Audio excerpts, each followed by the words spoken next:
is actively traded as well, and Nordstrom's out with earnings. It's Wednesday, August 25th, 2021. TraderTV.live starts now.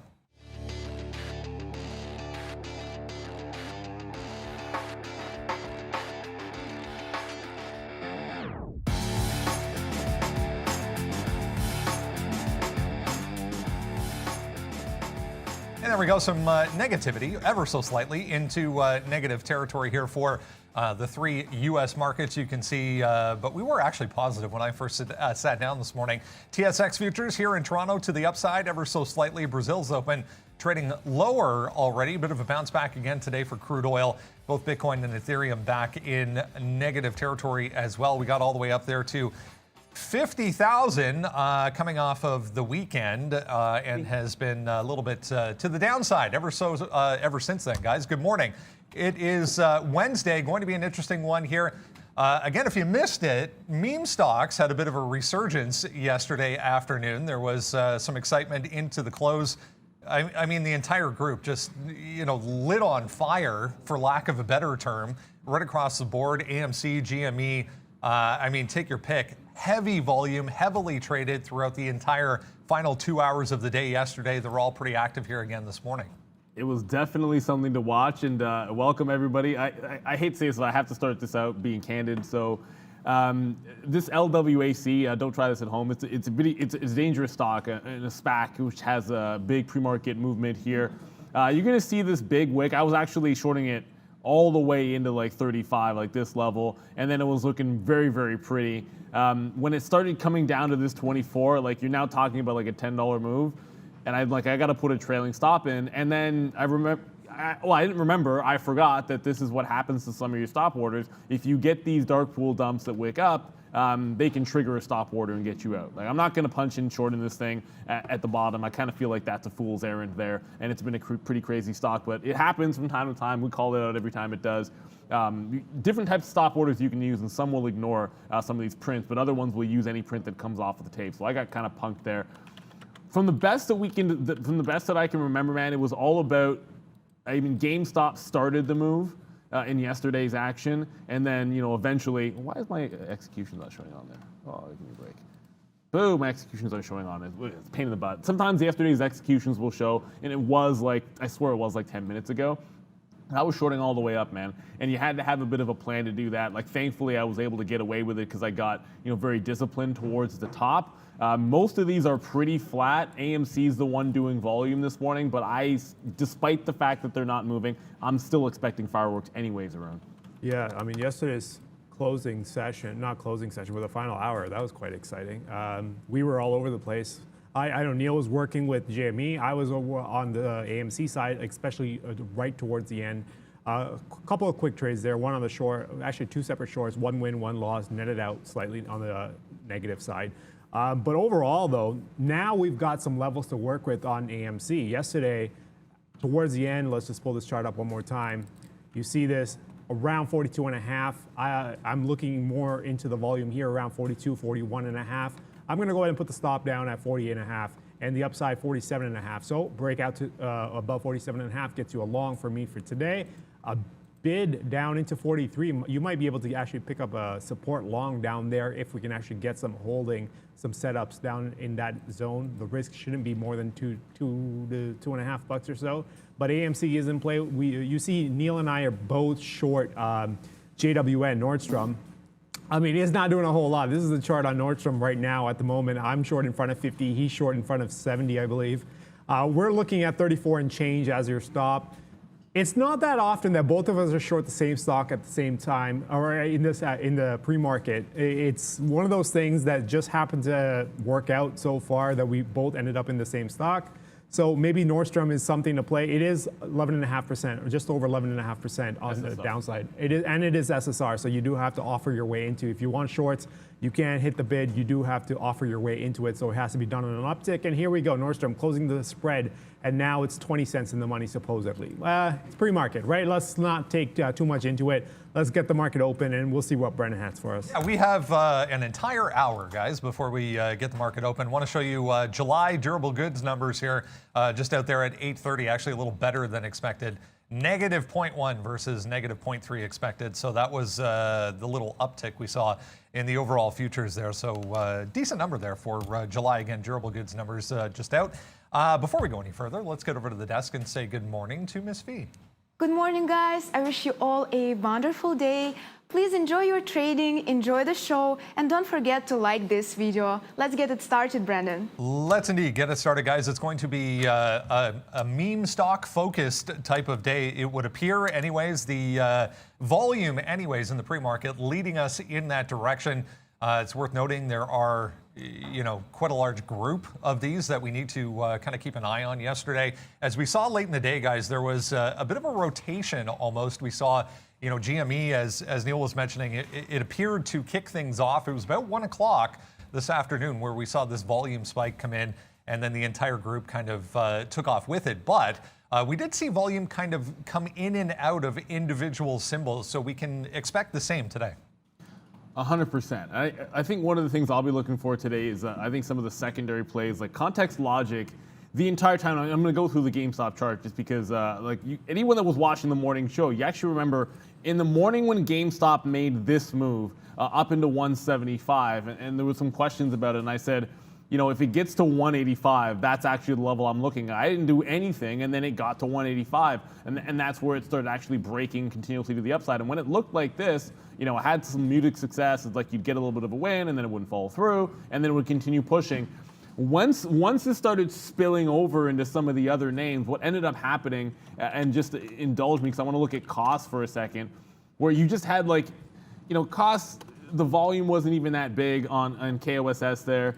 And I actually took one trade in cost here off this 19 level, and I really should have just waited for it to make its top, because what I can tell you is if you look at how non-parabolic this was, while you were looking for a turn on any one of whether it's your AMC or your GameStop, you had all kinds of opportunity to then make an actionable trade on something else, whether it was cost or context logic for me. I think that's where the focus was. If it happens again, that's where I think I'd want to go. Now, I've already I already took one shot in AMC today, and the reason being, the volume is in AMC right now. So pre-market, it's not really, nothing else is really doing a heck of a lot of relative volume, although the charts look the same. GameStop's down 1%, AMC is up. Context logic is right at that 7. I like the wish for the break of 7 even.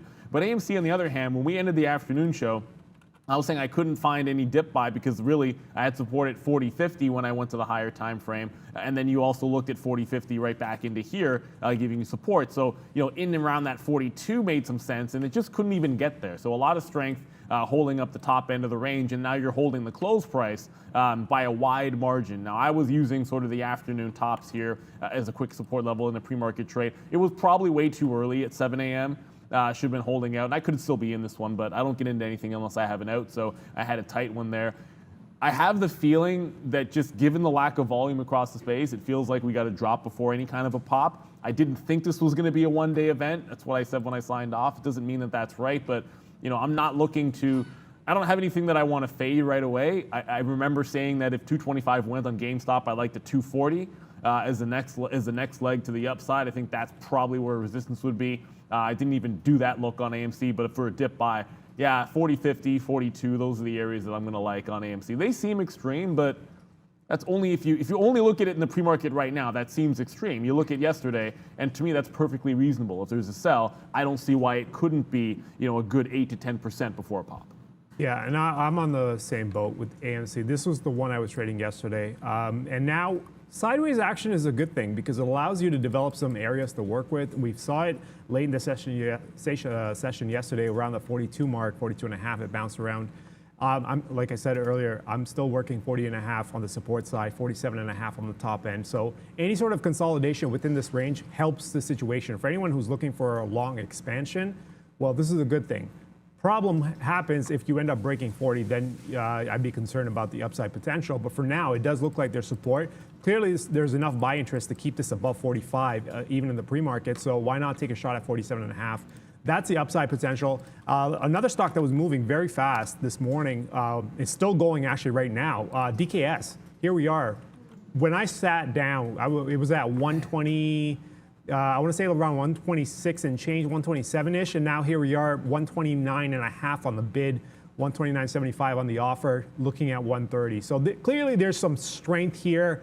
And this thing is still going. It's just for me, I'm not sure how I can get into this because I like to participate, but where do you even put your entry and where do you put your stop? I have no clue. And what's the upside potential? Now, if this keeps running after the open, well, clearly we missed out on the trade. But if this spins around, then I'm going to feel like a fool for taking, say, $4 or $5 risk because I feel like the closest stop is probably 125 and change. So do I want to put up $5 not knowing how well this has set up already? So I'm going to kind of just take a pause on this. But for anyone who's momentum trading, and this is not what I do, this is not my strength. For anyone who's momentum trading, that you just want to punch in and punch out and scalp, I think maybe taking these breaks, that's maybe where the game is here on DKS. Yeah, it was a absolute monster quarter for Dick's Sporting Goods. We'll touch on that. We'll touch on the meme stocks, obviously. Coming up, once again, guys, as we get into the watch list, both on the watch list this morning. I want to mention one, though, that is not on the list this morning, but one that we should discuss here. Express Incorporated, if you remember, they actually reported as well. Q2 sales were above estimates here for EXPR. I want to focus here on the daily chart. If you go all the way back to the beginning of the year, when this meme rally first got underway, this one, if you remember, was included in that initially. It did kind of quiet down, faster than the rest did, but EXPR up here, 6% pre-market on earnings. Yeah, and look, they still have a decent short interest. Last I checked, it was, I want to say 8%. Look, these estimates are all over the place. That's FinViz, right? So, that could be 10, that could be 6. I mean, ultimately, they all have their different ways of, estimating that. But as you mentioned, Brendan, they did get involved, and they were involved in the last round of squeezes, or maybe not yesterday's action, but certainly the bigger ones that you had back in January. So you look at this $8 level. This is a pretty steady climb right into a report. And then right into an obvious level. I'm going to ignore this wick at least for now, and sort of hunt back as to where we're trading right. Basically the 730 to 750 range. If you're going to ignore that latest wick that you saw there, and that seems like a good area where you could get some consolidation. This is not an auto fade for me. It probably would be if it got to that $9 or $10 range on EXPR because they report. Because they reported, you've got to also figure that could give a little bit of an extra news catalyst to it. And then you do look at, in yesterday's action, when it came off with the other names, it actually managed to hold the morning's highs here at that 725. So I'm kind of looking to see if the XPR will have some support. It's got close to 1 million shares of pre-market volume, so that's pretty solid. Consider this is August, right? So, what might have seemed like unimpressive volume a few months ago in the pre-market, that's actually pretty good today. It's significantly more than some of the other names I'm looking at. Nordstrom's is done actually less than that, and Context Logic had done nothing, and that was involved in the squeeze play.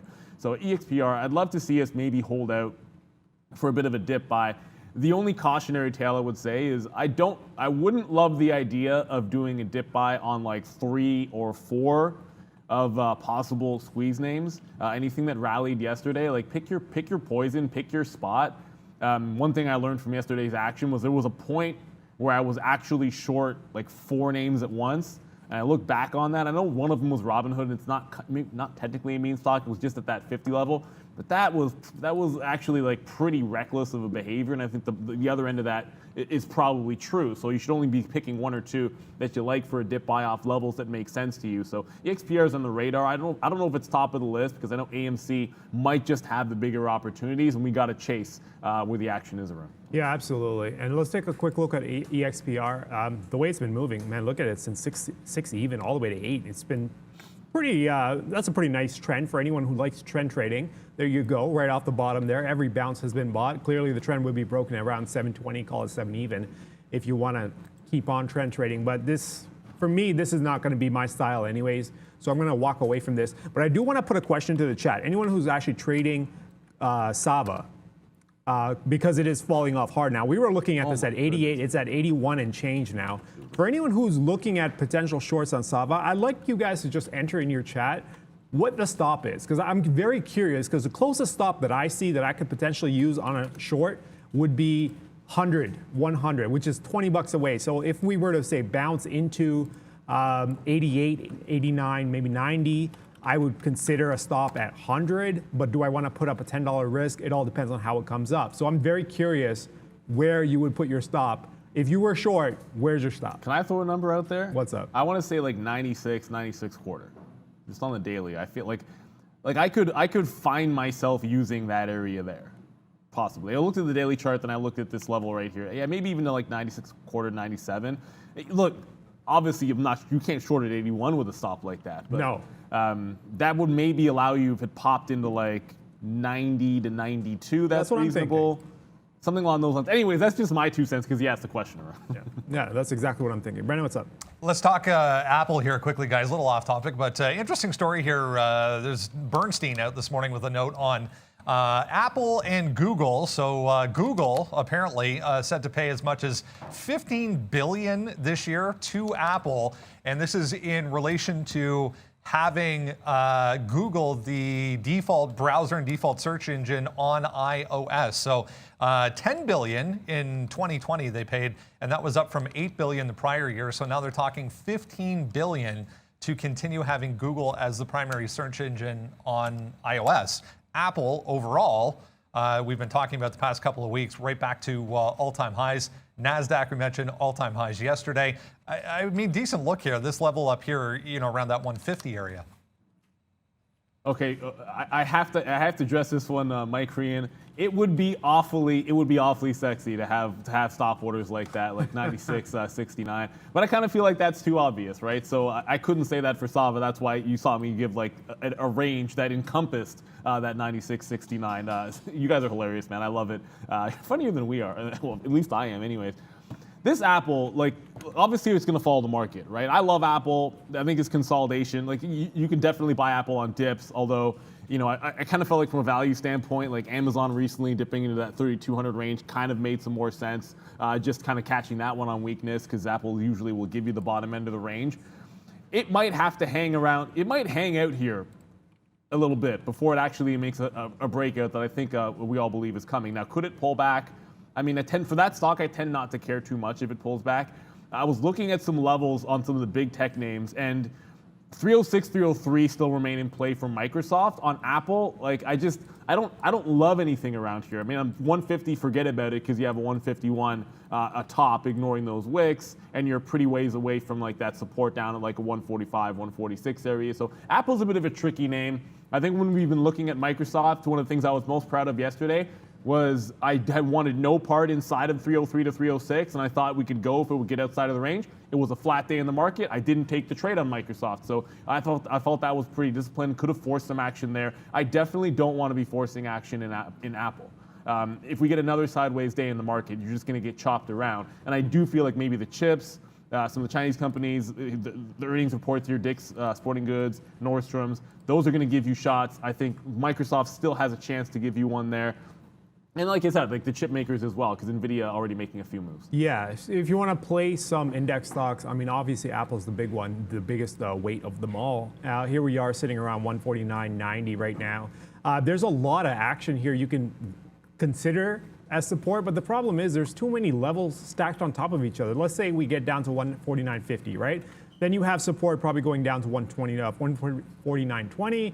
Then let's call that 149 even, and then you go down another 20 cents and you have 148.80. So it gets a little messy for me. So I'm going to stay away from Apple, but there are a couple options though. I'm looking at Facebook potentially, 365 support on Facebook. So if we get a break of that, that could be a potentially nice short. If we get a bounce off of that, that could actually confirm the upside potential on Facebook. So if you're looking for an index stock that has some movement, maybe Facebook, and we, as Neil mentioned as well, Microsoft. Microsoft was stuck in a range since we had that run late in the, what was it, a few days ago actually, this run back on the 20th, so Friday. We've been kind of stuck in the range here, 306 on the top end, and it seemed to be around 303, now it seems to be around 302. So let's say 302 on the bottom. If we break 302, maybe potential short there, but it is stuck in the range, so I'm going to stay away from that. But for now, 302 to 306, either breakout would probably be good on Microsoft. A few noteworthy analyst moves for you this morning. Best Buy. Retailers have been obviously in focus over the past couple of weeks here. Best Buy on here. Urban Outfitters as well reported a couple of price target increases, a couple of upgrades, but down this morning after that report. Medtronic on here, they reported earlier in the week. Beyond Meat, we were talking about that last week a little bit to the downside today from Argus. There's Nordstrom, Pinduoduo back to the downside as well. Busy week continuing for Chinese names as well, guys. Yeah, and look, for Nordstrom's, we'll already start to ring the register. It just bounced off of 33. I did take some out at 33, 68 short. I mean, 34 is a bit of a, it's an even dollar level. It's just gapped so far down. Nordstrom, we'll get to them on the watch list, getting absolutely beaten up. But Pinduoduo yesterday, and I have some trades that I like on Alibaba again, because of course it's Alibaba. But Pinduoduo was an awesome opportunity. I mean, I want to say it was maybe the better opportunity. It was so dirty in the pre-market. I want to say like dirty because when I came in, I sat down. I was like, I like a 91 break. I liked the long side on some of the Chinese names, just given the news and the capitulation bottom that got put in. And then they had earnings and they absolutely slaughtered this thing to the downside. And that kind of like it got me off my game. And when it came back into the upside, I just ended up not taking the break through the pre-market high. Now you had to weather the storm. It pulled back a couple of bucks, but I think that was pretty reasonable if you had it in the pre-market. But if you waited till 9:30 for the same break, it was absolutely perfect. So I think I got read too much into the 7 a.m. action there. If you look at, and we'll go to the higher time frame on Pinduoduo there as they get downgrade, schmowngrade. Most of these names are moving because of the depression that they've had and all the regulatory issues. Look, you're clearly rounding above this like 97 level at the capitulation bottom that it had. And I know you're a ways away from it. You have $100 looming as well, this 105 level, but 97, like this 97 is a decent chance, or even like 96 to 97, let's just call it, on any kind of a dip. If it bounces off those prices and cannot break through, I think the stock can be testing 100. I like similar things on Alibaba, which oddly enough is set up in the same range, like looking at those, that 167, 168 area support, and then the 170 break from yesterday, like those are looking pretty valid again today, Arun.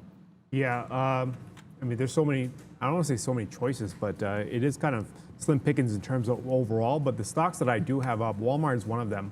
I noticed that Walmart is actually sitting around that 149. I've got an offer in just to play Walmart, 149.13 short.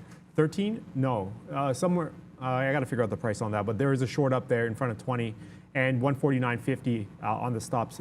So it's about 30 something cents for a short. Again, downside potential, I'm looking towards 148.50 and change. So see if we can't get that going. There's a couple other options. Now, BABA is one of them. BABA, I'm looking at 168 even on the break, and I feel like that's probably the cleanest of them all. You mentioned PDD, and here comes that fly. 168 even is the break I'm looking for. Now, we've had quite the move. We gapped above here. So 168 break would be interesting, but we do have a problem at 167, so I want to get it underneath and keep it there before I decide to go for the short and see how much we're going to test into that 167, 166 area.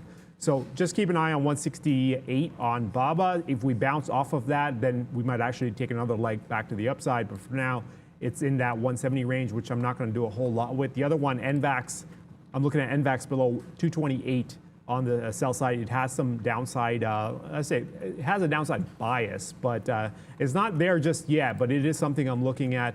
I know a lot of people like Sean's sticky note version of things. I don't write them down, but I do have a couple that I have up on my alert system that I will just kind of say out loud. Guild, I'm looking at with a stop above 72.60. Airbnb is another big one, actually. Airbnb was a huge mover yesterday. It's a NASDAQ stock? No, it's a New York stock. No, it is a NASDAQ stock. Airbnb was a huge mover yesterday. So I'm looking at Airbnb with the 158 and change stop just below here. See if we can't use this support. 158 and change, call it 157. If we can get a nice support bounce here, it could be an interesting long. Of course, if you get a break, I think why not take a shot all the way back down towards 148, right? This move kind of opened the door for that. This is their support zone. If they break it, there's nothing stopping it from going all the way back down towards 148. All right, let's get into, I was just looking at the calendar, guys. If you're wondering, including today, there's 5 trading days left in the month of August, which is crazy. So if you discount today, we're down to 4 days left in the month of August. So this month is flying by.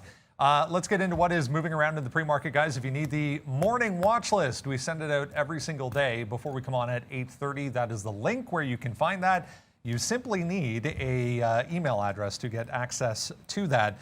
The meme stocks, #1 on the list so far today. As we mentioned, there is a very, very long list of these, not all included on this list that we sent out this morning, but quite a few to make note of and be aware of today.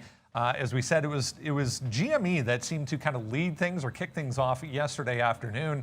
AMC quick to follow it. I think it was AMC that ended up doing the most volume and is the most active here in the pre-market, guys.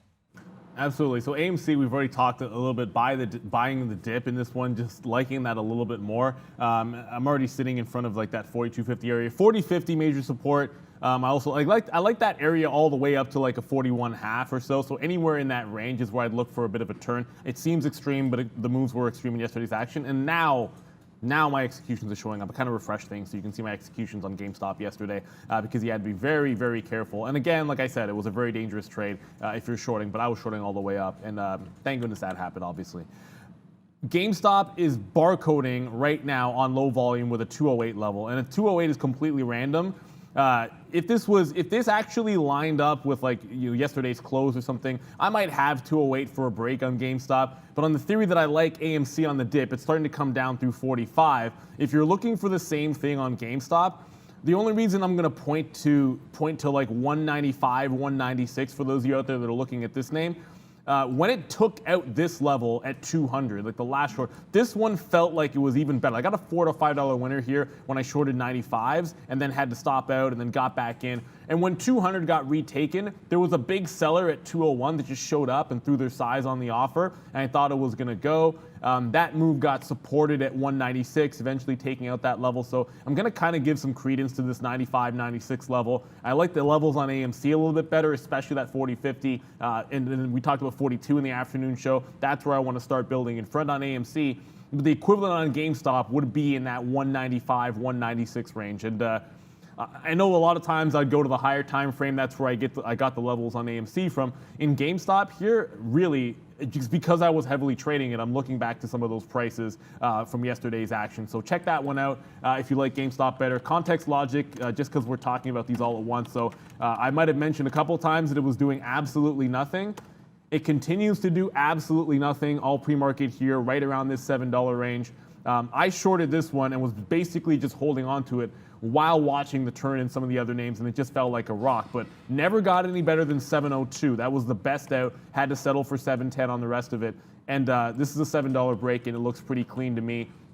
If you come in looking at $7 here on the daily chart, like it's sort of rounding into this bottom here. So if 7 breaks, I definitely want to take this. There's probably some breakout trades that would exist for context logic under normal circumstances where I'd look at maybe like a 710 with a 7 stop, but I'm going to stay away from that because at the open, I'm looking at AMC and I might go over to GameStop for long. So I'll just think about, okay, well, Wish, I either short it or I don't. AMC, maybe GameStop, I either long it or I don't off of those levels. But if you like context logic here, it's a pretty tight stopped idea, like a 710 break. 7 even like sort of stop area off that support. Just make sure you're getting some out in that 20 to 30 range. I'll be looking at the bigger boys for the long off the open, hopefully on that dip, which I see 45 holding up here a little bit on AMC, but it is still coming down a little bit. Yeah, in terms of those stocks, there's not a whole lot you can do until they get to a price point that you can work with, right? For me, AMC price point is around below 43, and for upside would be 47.5. So I'm going to leave that alone. We do have to manage our position on Nordstrom there, Neil. It is falling off. It is now below 33. It's trading. It's good. It got rid of the only route number left. You see my one green line down here.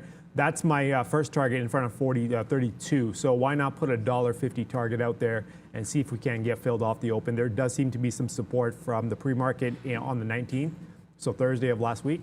So why not take a shot and see if we can get down there off the open.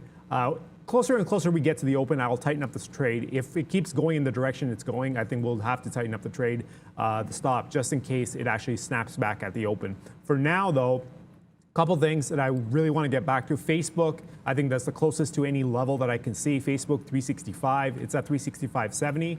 It's a $300 stock, so it can get down there fairly quickly. So that break would be nice. And NVAX, somebody asked, would I short NVAX? Not yet. I am looking at 228 on the short side on NVAX and see if we can get below there.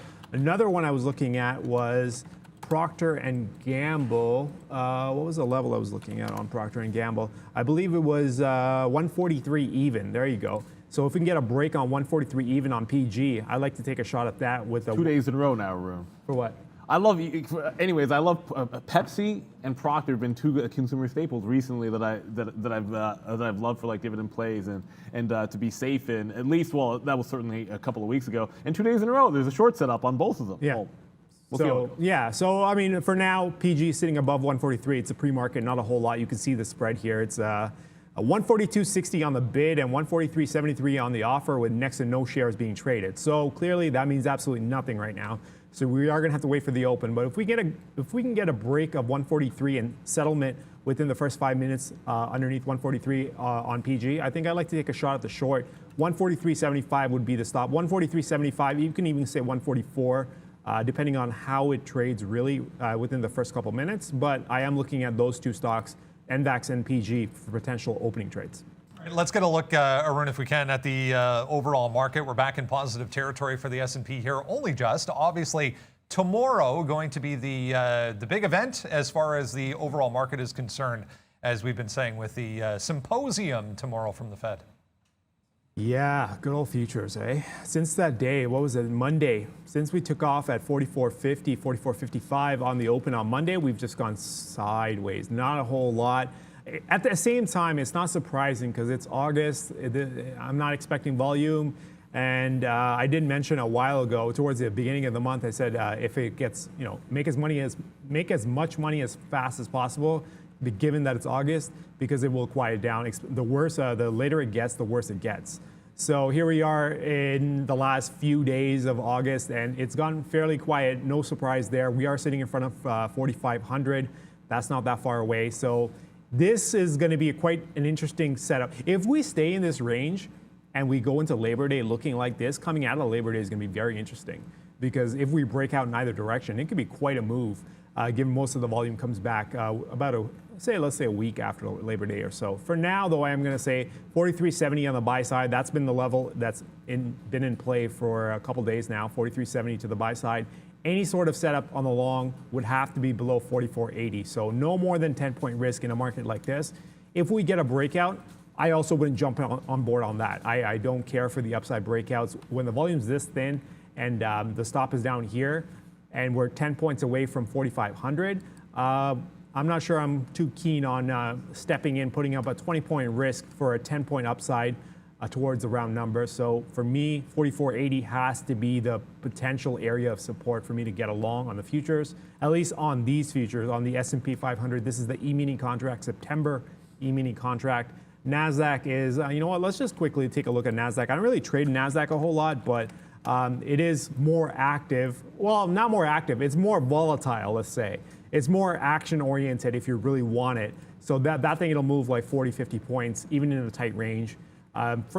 Even the NASDAQ futures is stuck here. It seems 15,400 seems to be the top end potential, and we are stuck, it looks like, around 15,300.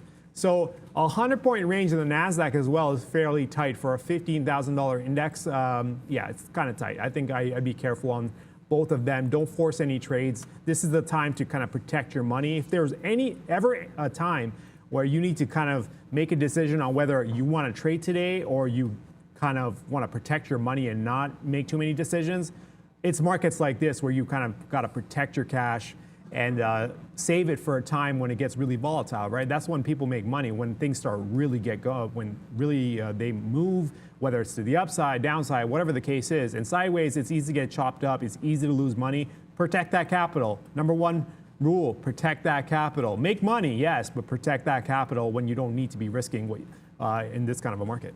All right, let's go on to Cassava Sciences here. They responded after market yesterday and this morning to allegations regarding some research and scientific data that had come out in regards to their work towards a treatment for Alzheimer's disease. So if you remember yesterday, they got that ruling from the FDA on a special protocol assessment for one of their treatments. But we're back to the downside here today, guys. I mean, that allegation, quote unquote allegation, essentially, was questioning some of these results for this data that was released. Yeah, and look, probably the only difference, and when there's a really beat up name, and we look at the momentum really to the downside, like in a Nordstrom's here, like the last time, like Sean and I sat in a short would have been, it was a similar earnings report where stock was getting beaten up. I know there was Pinterest at one time, there was Virgin Galactic a couple of times. Cassava Sciences 100% would have been one that I'd be in a short right now if I could have, like we said, if I could have found any kind of an out that was reasonable from the times I was looking at it. And I suppose, like as I look back on it, and this is the problem with hindsight, because hindsight is 20/20.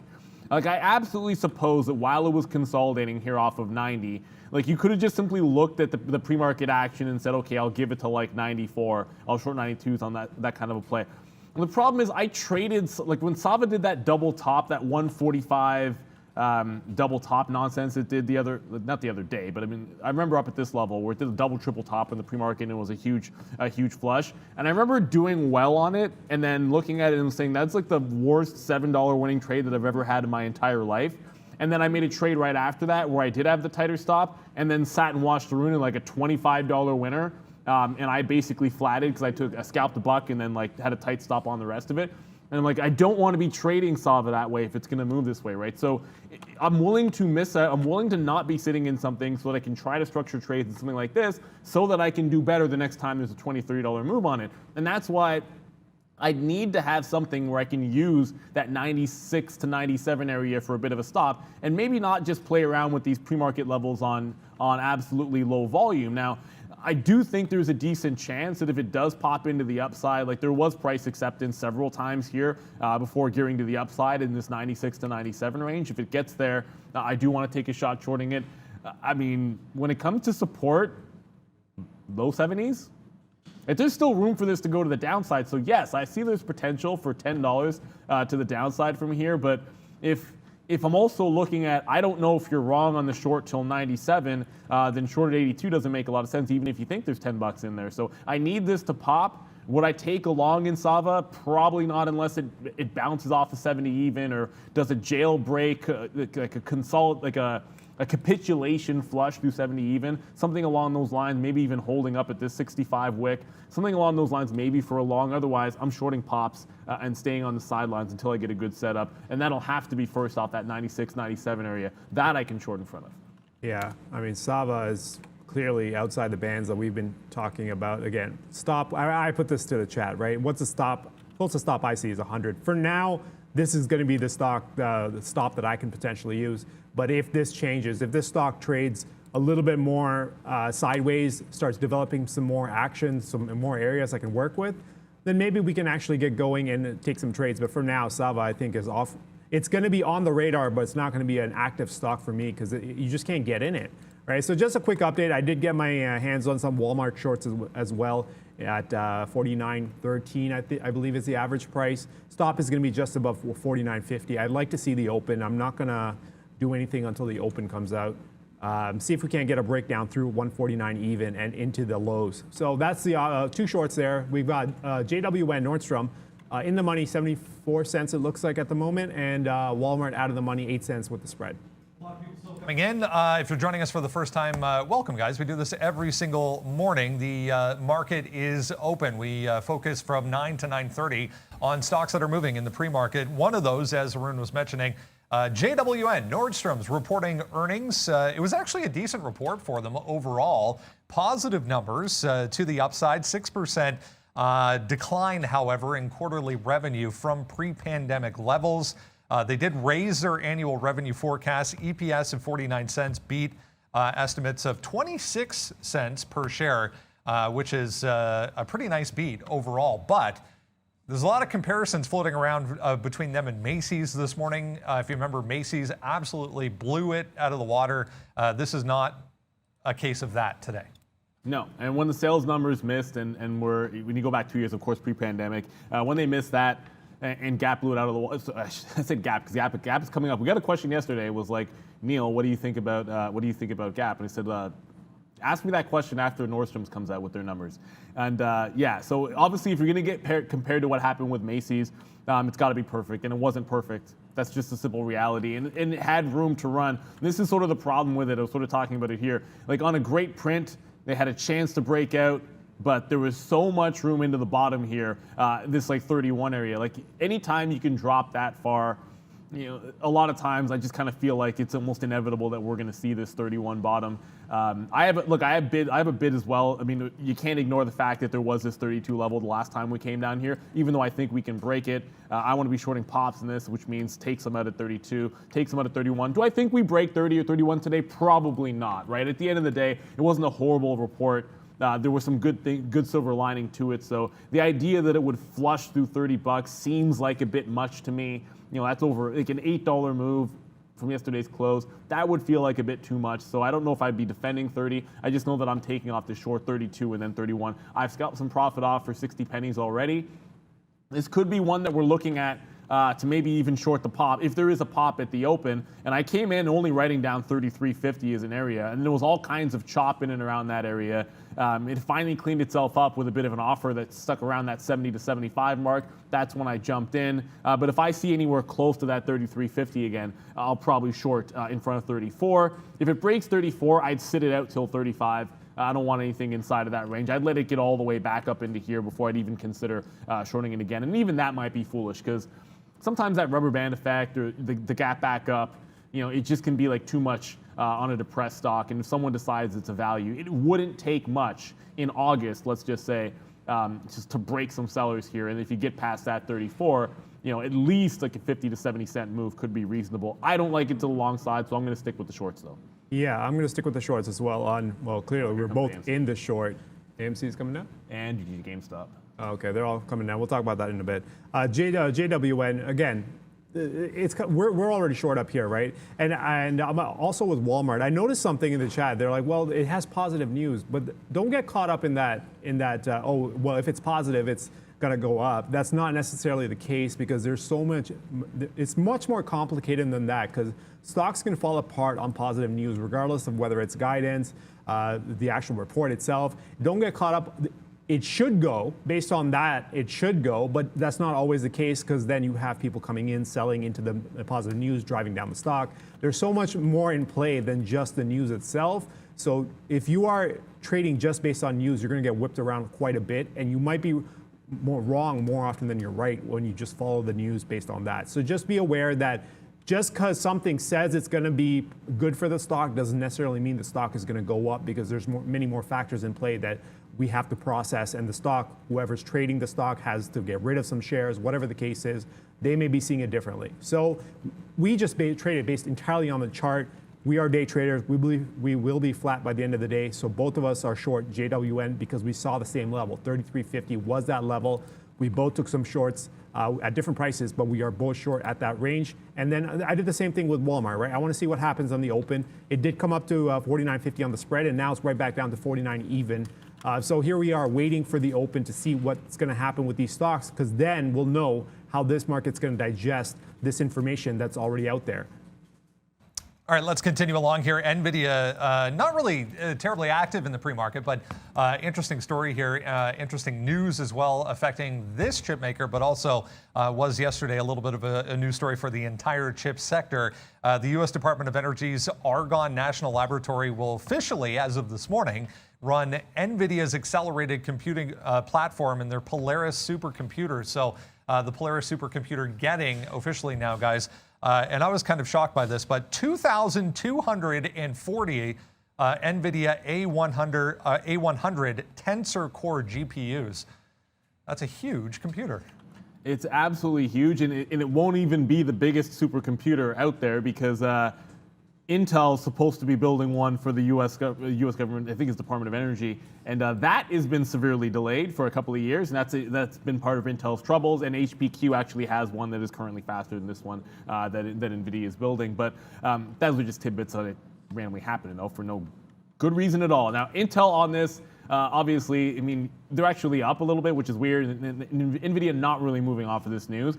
Now, look back to like the 215 level on NVIDIA. I feel like if this cracks, you're in a little bit of trouble here. But if you break that support, the pre-split high works out to 207.50, like a 207.50 to 208. So that could be a support level here for NVIDIA if you get that 215 break. A breakout through the top. I don't see the NVIDIA breaking 220 without giving a Microsoft entry. So I kind of feel like that could be the way to go. But I have to pivot quickly to RGC because it's on the run here, guys. 26, when it halted on Friday, 26 was the price that it made a bit of a top at, and 24 was also a big level. I mean, yeah, of course, like that actual talk just maybe cost a bit of shot here because it just broke to 26, and I wasn't even there fast enough to catch that break. But there's now like no lid on RGC from what I can tell.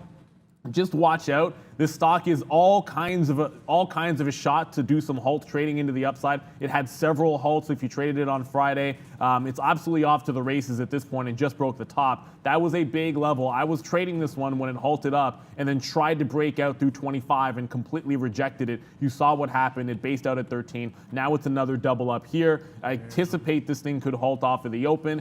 If it does make a tank, I would look back into this 20 to 21 area. Might seem crazy, but you might have a chance to get there. 24 if you're really, really frisky. Good but luck. Man, even just that little talk probably cost.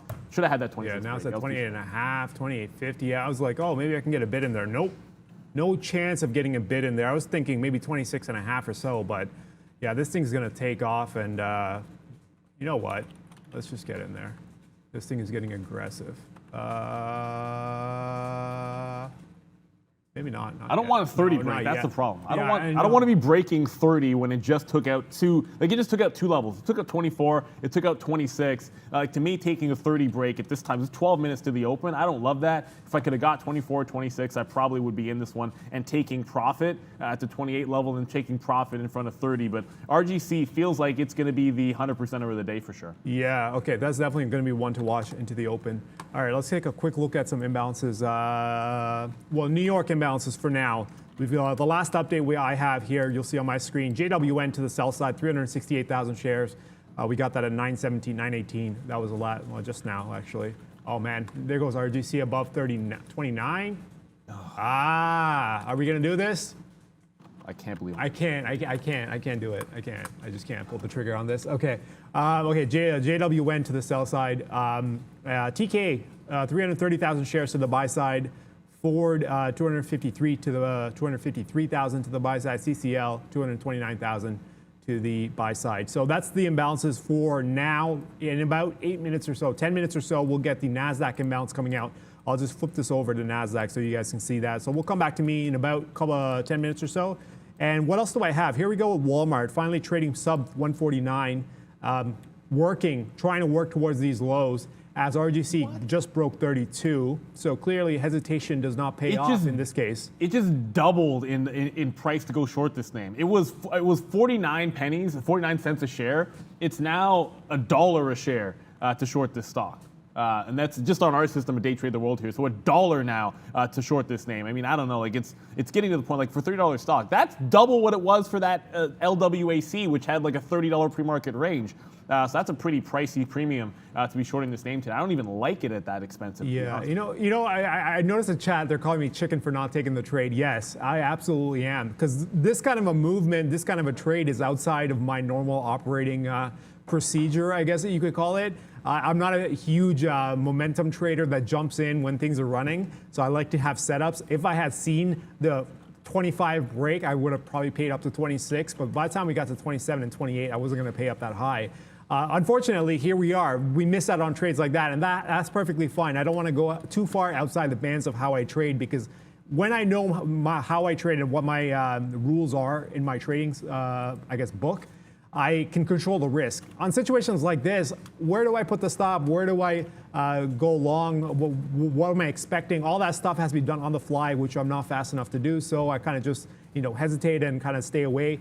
That's my way of controlling risk, right? Everyone has their own way of doing it. That's just my way of controlling risk. So I try to stay away from trades like this. But sometimes they're just so juicy that you're like, oh, I think I can jump on board and catch something. Yeah, no, I still can't do it. So we'll go back to Brennan. RGC, guys, only thing you need to know, 2.3 million share free float. So that is teeny tiny. Let's talk Dick's Sporting Goods, as we mentioned right off the bat this morning. If you joined us at 8:30, An absolute monster report for this company, reporting for the second quarter, obviously. 19.2% increase in same-store sales. They also raised full-year guidance, enhanced their 2021 capital allocation. EPS was through the roof. Revenue was through the roof. Set to open at, I believe this is all-time highs, 13% and change. Anyways, they're 12.8 right now, but it was up 13 and change there, above 130. Every bit that you're going to get the disappointment of Nordstrom's, it's every bit as impressive over here with Dick's Sporting Goods. Now, obviously, like, yeah, 125 would have been a thing. It was just so thin in the pre-market that I couldn't find my way into it. When a stock is breaking out like this, it's really tricky. It's really tricky to just sort of level into something and just take any single breakout price. And that's what I feel about it at the top. Like, it's the same thing about like 24 and 26 on RGC, which, you know, both levels I liked, and candidly I probably should have had if I wasn't yapping. But this Dick's, I mean, 125, I guess in hindsight looks pretty good. I just didn't have any kind of a stop for it. I don't want to be short on Dick's Sporting Goods today. I feel like now that it's up here, maybe it gives you a shot at that 125. Coming sort of back in and pulling back. Even then, it hasn't really shown that kind of juice to the downside just yet. So I kind of feel like, you know, I only want to be long if it's going to give me a good entry price on a dip, and then maybe retake something to the upside. And, you know, if you get like a bounce off 126, maybe you're 125, maybe you're looking at a 26 break. I'll have to line something up after the open on Dick's Sporting Goods because it's off to the races. I know that I don't love maybe shorting into it. I think that's kind of the problem there, guys. So I still like AMC on the dip. It just bounced off of 44 to get to 45. GME got to like 202, didn't quite get that down, breaking that 200 where we like that 96 level. That could come into play, guys. And I know with only 7 minutes to go, I think, like I said, softy. It's still right in the midst of that range from for the last few days, right, where that 306 looms at the top. It was 303 for a couple of days now, but as Arun rightfully mentioned, it is 302 on the bottom end of Microsoft, and I feel like that's the one that could be getting its go, at least a little bit. Savo, we're going to be tracking, and I don't want you guys to ignore support. Support has a level here up at 14.5 to 14.7, up at the top from yesterday's action that I don't want to ignore. It made its moves. This is very, very strong, at least going into the morning. The level I'd be watching is probably 13.20. If it gets below that price, I remember yesterday, I think it was Kara that I got out of a long and didn't get my reversal into a short. I don't think I would want to do that on support.com. So I just like that level for a bounce, and if it doesn't bounce, it'd be no reverse for me. On Kara, I wanted to reverse and didn't get it. On support, I wouldn't be taking that at all. And I'm not shorting this one either on pops. If it halts, like maybe I'd make that kind of a play. But anything in the meme space, it's got to be pretty specific, right? So it took it took a lot of discipline to actually make GameStop shorts work yesterday, and I would never want to compound that, you know, doubling down on something like that today. I want to be very, very patient shorting any of those names. I'm looking to buy the dip. That's the plan of action for me. Today's action, with the exception of Context Logic, which I'm taking short through 7. Yeah, let's take a quick look at LWAC. I just pulled it up because I remember Neil was trading this morning. Should have held. It's a 23.75, but look at the spread. Let me pull up the level 2 on this. Yeah, 23.60, 24 even. Spread is about 50 cents, next to no shares. Okay, there's 3,000 shares on the offer at 24 even on ARCA if you guys want some shares there. But the spread is fairly large and it's quite thin. And you see the range. It started off this morning at 53, and now here we are at 23. About 2 hours later, at 6 a.m. to, well, 3 hours later, here we're at 9 and change. So quite a move on LWAC. It seems like it's trending down, but given how thin it is, this thing can snap around, turn, break 28, and then turn right back around towards 33 and 35. So that's something to worry about. Let's take a quick look at our positions going into the open. In about 3 minutes, we're going to have a NASDAQ imbalance come out. Here comes JWN bouncing off of that 32.50 mark. I know, Neil, you took some profit. Was it around 32.50? Yeah, yeah, I mean, you know okay. me. So me, I'm actually looking for slightly further. I'm looking at 32 even as the first target for me. So we'll see if we can get a move down there. The reason I'm looking is there's some support going back a few days. It's not going to be on this chart, but it is there around 32 and change right here. Here we go. This is what I'm trying to play off of. 32 even going into the 19th or so. And Walmart, here we are going towards 49.80. That's a great look on Walmart. So for now, the two positions are cooperating. But hey, the open changes the game quite quickly, so we'll see how that goes in about 5 minutes or so. Brennan? All right, guys, pretty quiet day overall as far as small caps are concerned outside of that RGC, as we mentioned, though, 2 million share float. So tread lightly. This one popped up a little bit later on this morning. CPOP on the NASDAQ as well. I had to take this breakdown because it was very obviously weak on level 2. There was huge sellers that showed up and pushed this thing back through 5. So also this daily chart is just an absolute mess. So any kind of pop into 550, the day high is 550. Is great level for this as far as resistance is concerned. Yesterday we were trading 410 to 4 on CPOP. Guys. That's a great fader, and look, that LWAC, if it does make a crazy move, like I said, I got sort of triggered. I got triggered out, and it was a horrible one. There was like one crazy wick that it was ugly and it was stupid. But if this stock does spike back up and make any kind of a big move, it could halt if it does this. But I will be looking back at around 35 into this like 39 area, which is extreme. Somehow this stock was a third of the price to short than that RGC is, and was asking like why I could check it so quick. We have a portal at Day Trade the World where I can check pay for shorts. It takes me literally a matter of seconds, both to check what the price is and then to even get it. So I'm getting questions about BBIG here. So very, very quickly, it's not really doing a heck of a lot of volume. I don't really see anything other than it's running right into a key, right into like a key resistance level, in a small resistance level at 315. So I don't know. I'm assuming because you're long here off of like a $2 range, I don't know. I mean, you can probably hang into this one just because you have some support. I don't see any momentum. I don't see any volume, guys. But I do feel like AMC, which I want to go back to this name with 3 minutes to go. AMC was moving in down. Like I kind of thought it was going to do that flush. He had the big push down into 45, then a push down into 44.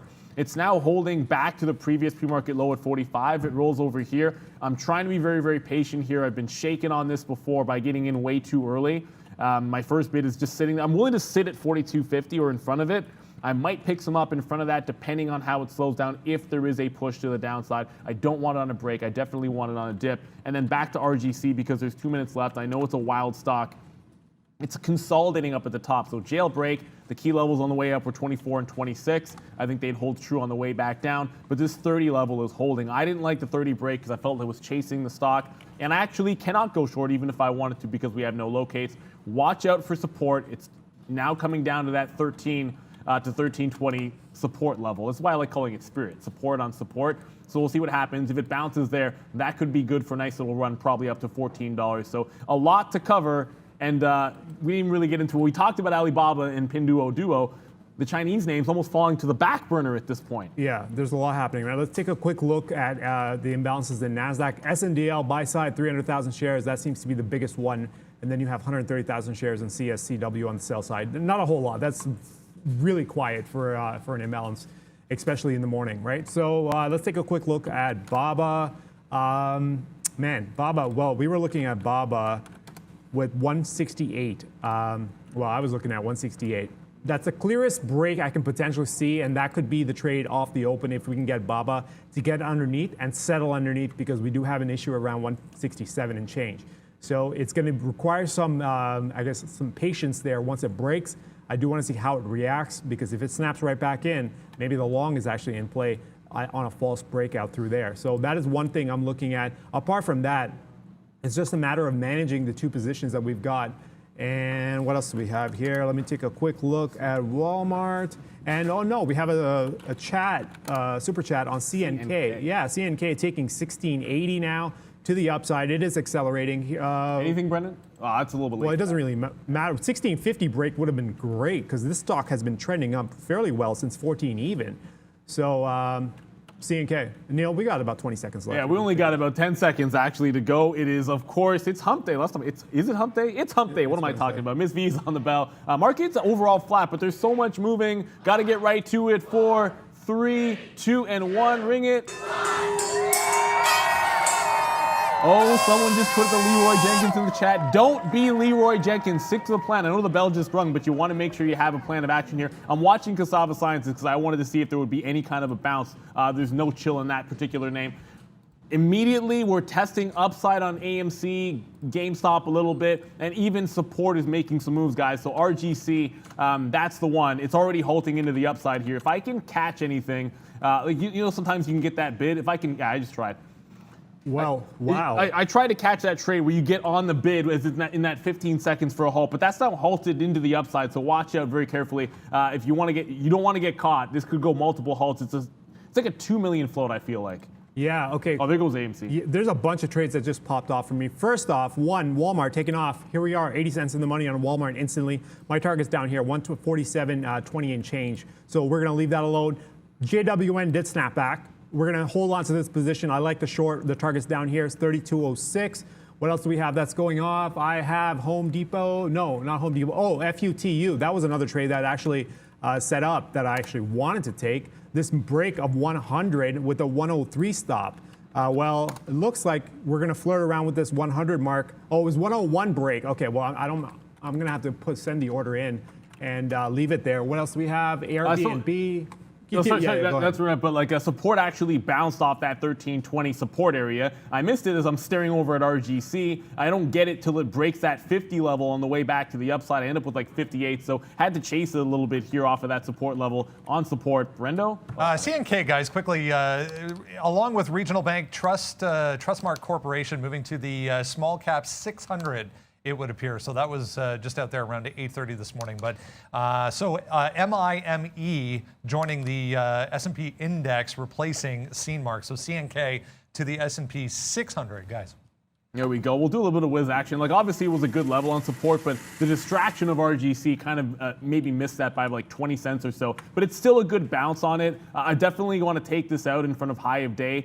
There's a 1470 level on support, even if you were to break out this high. So I think targeting that 14 quarter mark makes some sense on this bounce play for me here. I was actually just saying to Arun, Sava's coming, and Sava stopped. So, I mean, it popped, it got to 88 and is already reversing. I just feel like, I wanted this one a heck of a lot closer to the low 90s to be taking any kind of a short. So we'll stick with Nordstrom, which looks pretty good right now. And of course, I mean, that AMC, it looked like, and patience is the name of the game for me. I said this all morning. It popped through 46. I wanted on the dips. I didn't want it on the breakout. So I've stayed away from that first break.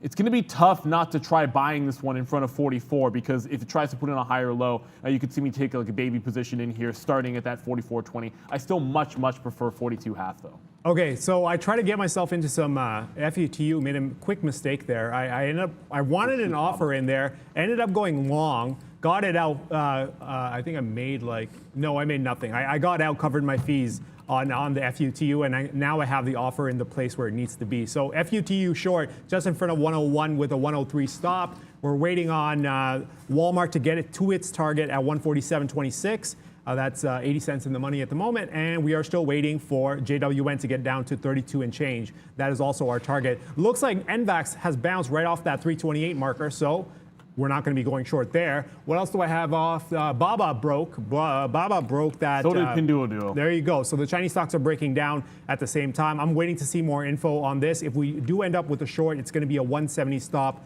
Clear stop there. DKNG just pulled up on my radar there. That's a New York stock. No, it's not. I'm surprised, actually. DKNG is also a stock that just broke to the upside. 57. This one I want, actually. I want this one right now. DKNG to the upside. I'm going to get a bid down there, see if I can catch it on the pullback. Close to 57. That stop is going to be about 56.5. Damn, that is taking off. Brendan, what's up? CrowdStrike, guys, having a nice day here once again. About 3 in a row for CrowdStrike, coming back towards all-time highs up there at 272. Nothing terribly significant as far as headlines for CRWD, but big volume so far. Oh man, and look, some of the big boys are actually meeting at, I think it's at the White House, meeting with the administration over cybersecurity. That should be a big boost to like names like CrowdStrike. I mean, even think about like a Cisco should be getting a bounce there. I mean, actually, I haven't checked Cisco, but CrowdStrike, goodness. I did get that context logic. I missed 97s and 98, so I started this one at 94.5. Into that 7 even area, that's where I wanted to be short. But CrowdStrike, my daily doesn't want to low, but this 268 looks pretty juicy. On any kind of a dip, I want to be catching this one back in. I kind of want to be long this time. I missed it last time by being conservative, and I just feel like this space has a lot of room to run, and I want at least a part of this one to get in. Nordstrom just made a huge bounce into the downside there. Hello. Look at that volume spike, but actually resisted 32 quarter. So I'm going to jump in front of 32 quarter for the next out to see if I can get a spike. That was a big volume spike. I went from Like, look what happened on Nordstrom. Like, this was a real wick to the upside, and then just absolutely slammed into the downside there. So I just got Pinduoduo. Now I want to get some out in front of that quarter mark. Nordstrom's dying a rapid death. I wanted to say slow death, but that's just not true. No, there's so many orders. I'm sending out so many orders right now, trying to get some fills here. Let's go, Nordstrom.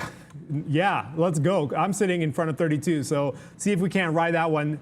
It is, okay, this is starting to get insane because I've got so many orders waiting to get filled. Apart from the 2 positions I have, I've got orders on almost everything. Okay, I'm looking at Pfizer on the short in front of 48, PG short in front of 143. I'm looking for DKNG long in front of 56, FUTU short in front of 101, NEO long in front of 32. I just saw that Square broke 268.50 and bounced back, so I'm probably going to end up in that short right now.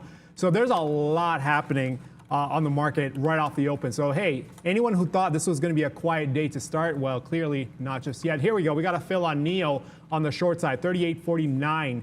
Short. What was stop on NEO? I got a NEO stop is just above 39 even. So there we go. Those are the 3 shorts to start the day. And AMC has looked like AMC just took off. It's gone, man. My alert trigger to the upside. I just missed that 44.50, and I don't know. Like, I'll chastise myself. If I was on the key, where I'll do this for myself on that one because I wanted to dip by, gave it a shot there. I was able to get Pinduoduo after it broke that 97 to the downside, but I had to chase a little bit 96.5. But 2 things happening. One, I tried again to get the bid on RGC as it was halting. I wasn't able to catch it, but there's that dip in that 44.50. It slammed. It didn't quite, like it did hold 44, but it didn't hold that pre-market level. I was a little too slow to come back in and grab it. It just feels like you might want to be buying every single dip because at this particular point, you do have that one level, which was the top yesterday at 48. It feels very much like we're going to test that, but it's a more orderly structure. RGC, there might be a turn, but until it's a reasonable price to short it, I'm just going to stay away from that. When I kept trying to do that halt long,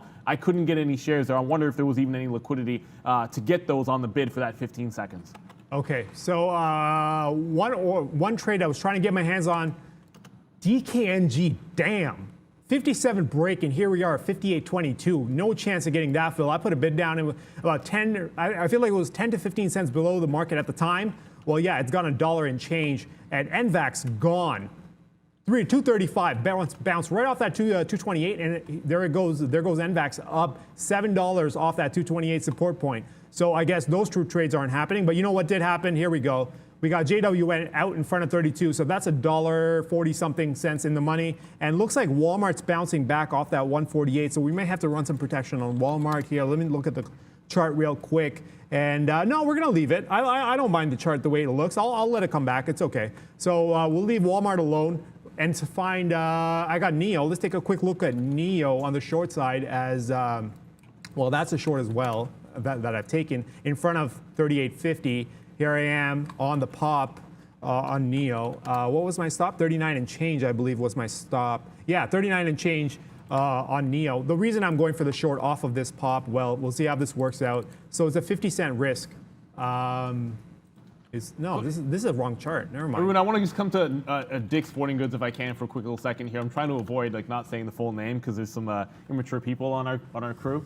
But I'm looking at Dick's and it just got to like 131.50. Now, a couple of times it's pulled back in. I would have, like I said, I would have loved like a 125. I don't think we're going to have any chance at that today. And I don't even like the short. I know it's gone up so much. I just don't love the short on this stock. We're going to be open in 1 or 2 minutes on RGC, so I want to get quickly back to that. But I want to take one shot in front of 130 and then one shot in front of 125 on Dick's Sporting Goods just to get involved in this to the long side. It was a great quarter. It was a good beat. I don't want to chase it more than a couple of bucks here. Oh, come, give me a break. Like, as I'm saying it, I'm literally sitting here, trying to catch it at like 131.50 and then chase it to 131.70 there. CrowdStrike just got back in on that little dip, so I got that one at 271 in front of that 270 level. And of course, Pinduoduo did come into the short side trade for me, but it's now double bottomed below. I mean, it's in front of this like 96 that it keeps bouncing, so I feel like I should take a little bit out here. It might actually bounce from this level, and to have not taken any profit out seems a little bit reckless on Pinduoduo because I did chase that 97 break a little bit. Okay, so here we are sitting on 4 shorts now. This kind of, I'm not a fan of being in one direction on everything.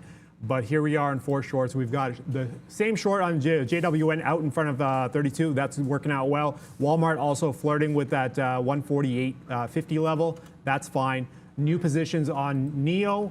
And NEO, that short is kind of just sitting around that 38.50. That's fine. And I just took one on Square in front of 268.50. So we'll come back to this after Brendan. Guys, some Canadian content for you. FSD Pharma, huge on the NASDAQ, also listed here in Toronto, just popping up here at day highs. A little tiny stock, but they're picking up this Lucid Psychedelics. This just came out this morning for $9 million. They were also working on a COVID-19 vaccine at last I read as well, but was down on some data aftermarket yesterday for huge. Okay, so I just got, I got the CrowdStrike dip, and then I just got one on AMC in front of 45. Now a downward halt opening up, and oh my goodness, I knew this was going to happen. RGC? Downward halt on RGC, and what did I just say? I didn't want to pay for the short, so I actually can't do anything about this one. But RGC now halting into the downside. That stock is absolutely gangbusters. Obviously, we talked about that CrowdStrike just a couple of seconds ago, or a couple of minutes ago, sort of bouncing back into that 270 breakout price. So I did pick some shares up here. I will scalp some off in front of this temporary top close to 273. I know it got to 274, but the bulk of the volume really happening in this 273.50 mark. So I'll take some off there, maybe hunt for a better dip buy. I love the space, obviously, and I should have taken a look at Cisco when I just said it, but I'm not going to do it. It is what it is on AMC. Look, you missed the 44.50. I'm going to go back up to the next level to the upside and continue to go for buying the dips and sort of scalping these ones out here. See if we can't get 46.5, something in that range.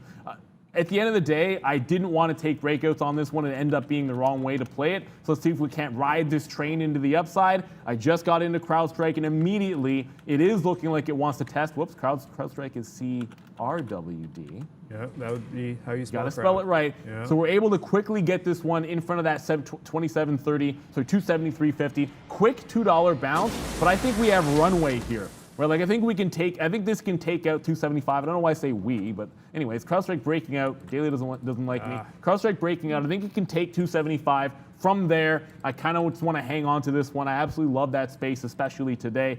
Nordstrom's is through 32, but 31 is big support on the daily. It's the only support left on the daily chart. I will definitely be covering Nordstrom's in front of 31 for sure. Yeah, okay, just a quick update. It looks like Square is ripping hard to 270. My stop is still up there, but we're fairly close to getting out. This is an aggressive trap to the downside. I was looking for this break here. You can go back to this day here, and there's the exit there on Square. So that didn't work out. That's quite a move to the downside, and then a snapback, aggressive snapback. Well, I guess I shouldn't be a fan or shouldn't be surprised by that, given how Walmart's done that to me a couple times, or not Walmart, Microsoft's done that to me a couple times already. And here's NEO bouncing back towards 38 even, 39 even and change is the stop. So we're going to leave that alone. So we got 3 shorts still left, 2 of them working out well. One of them is kind of bouncing against, and one just got stopped out. What else do we have? I got nothing really. Let's take a quick look at BABA.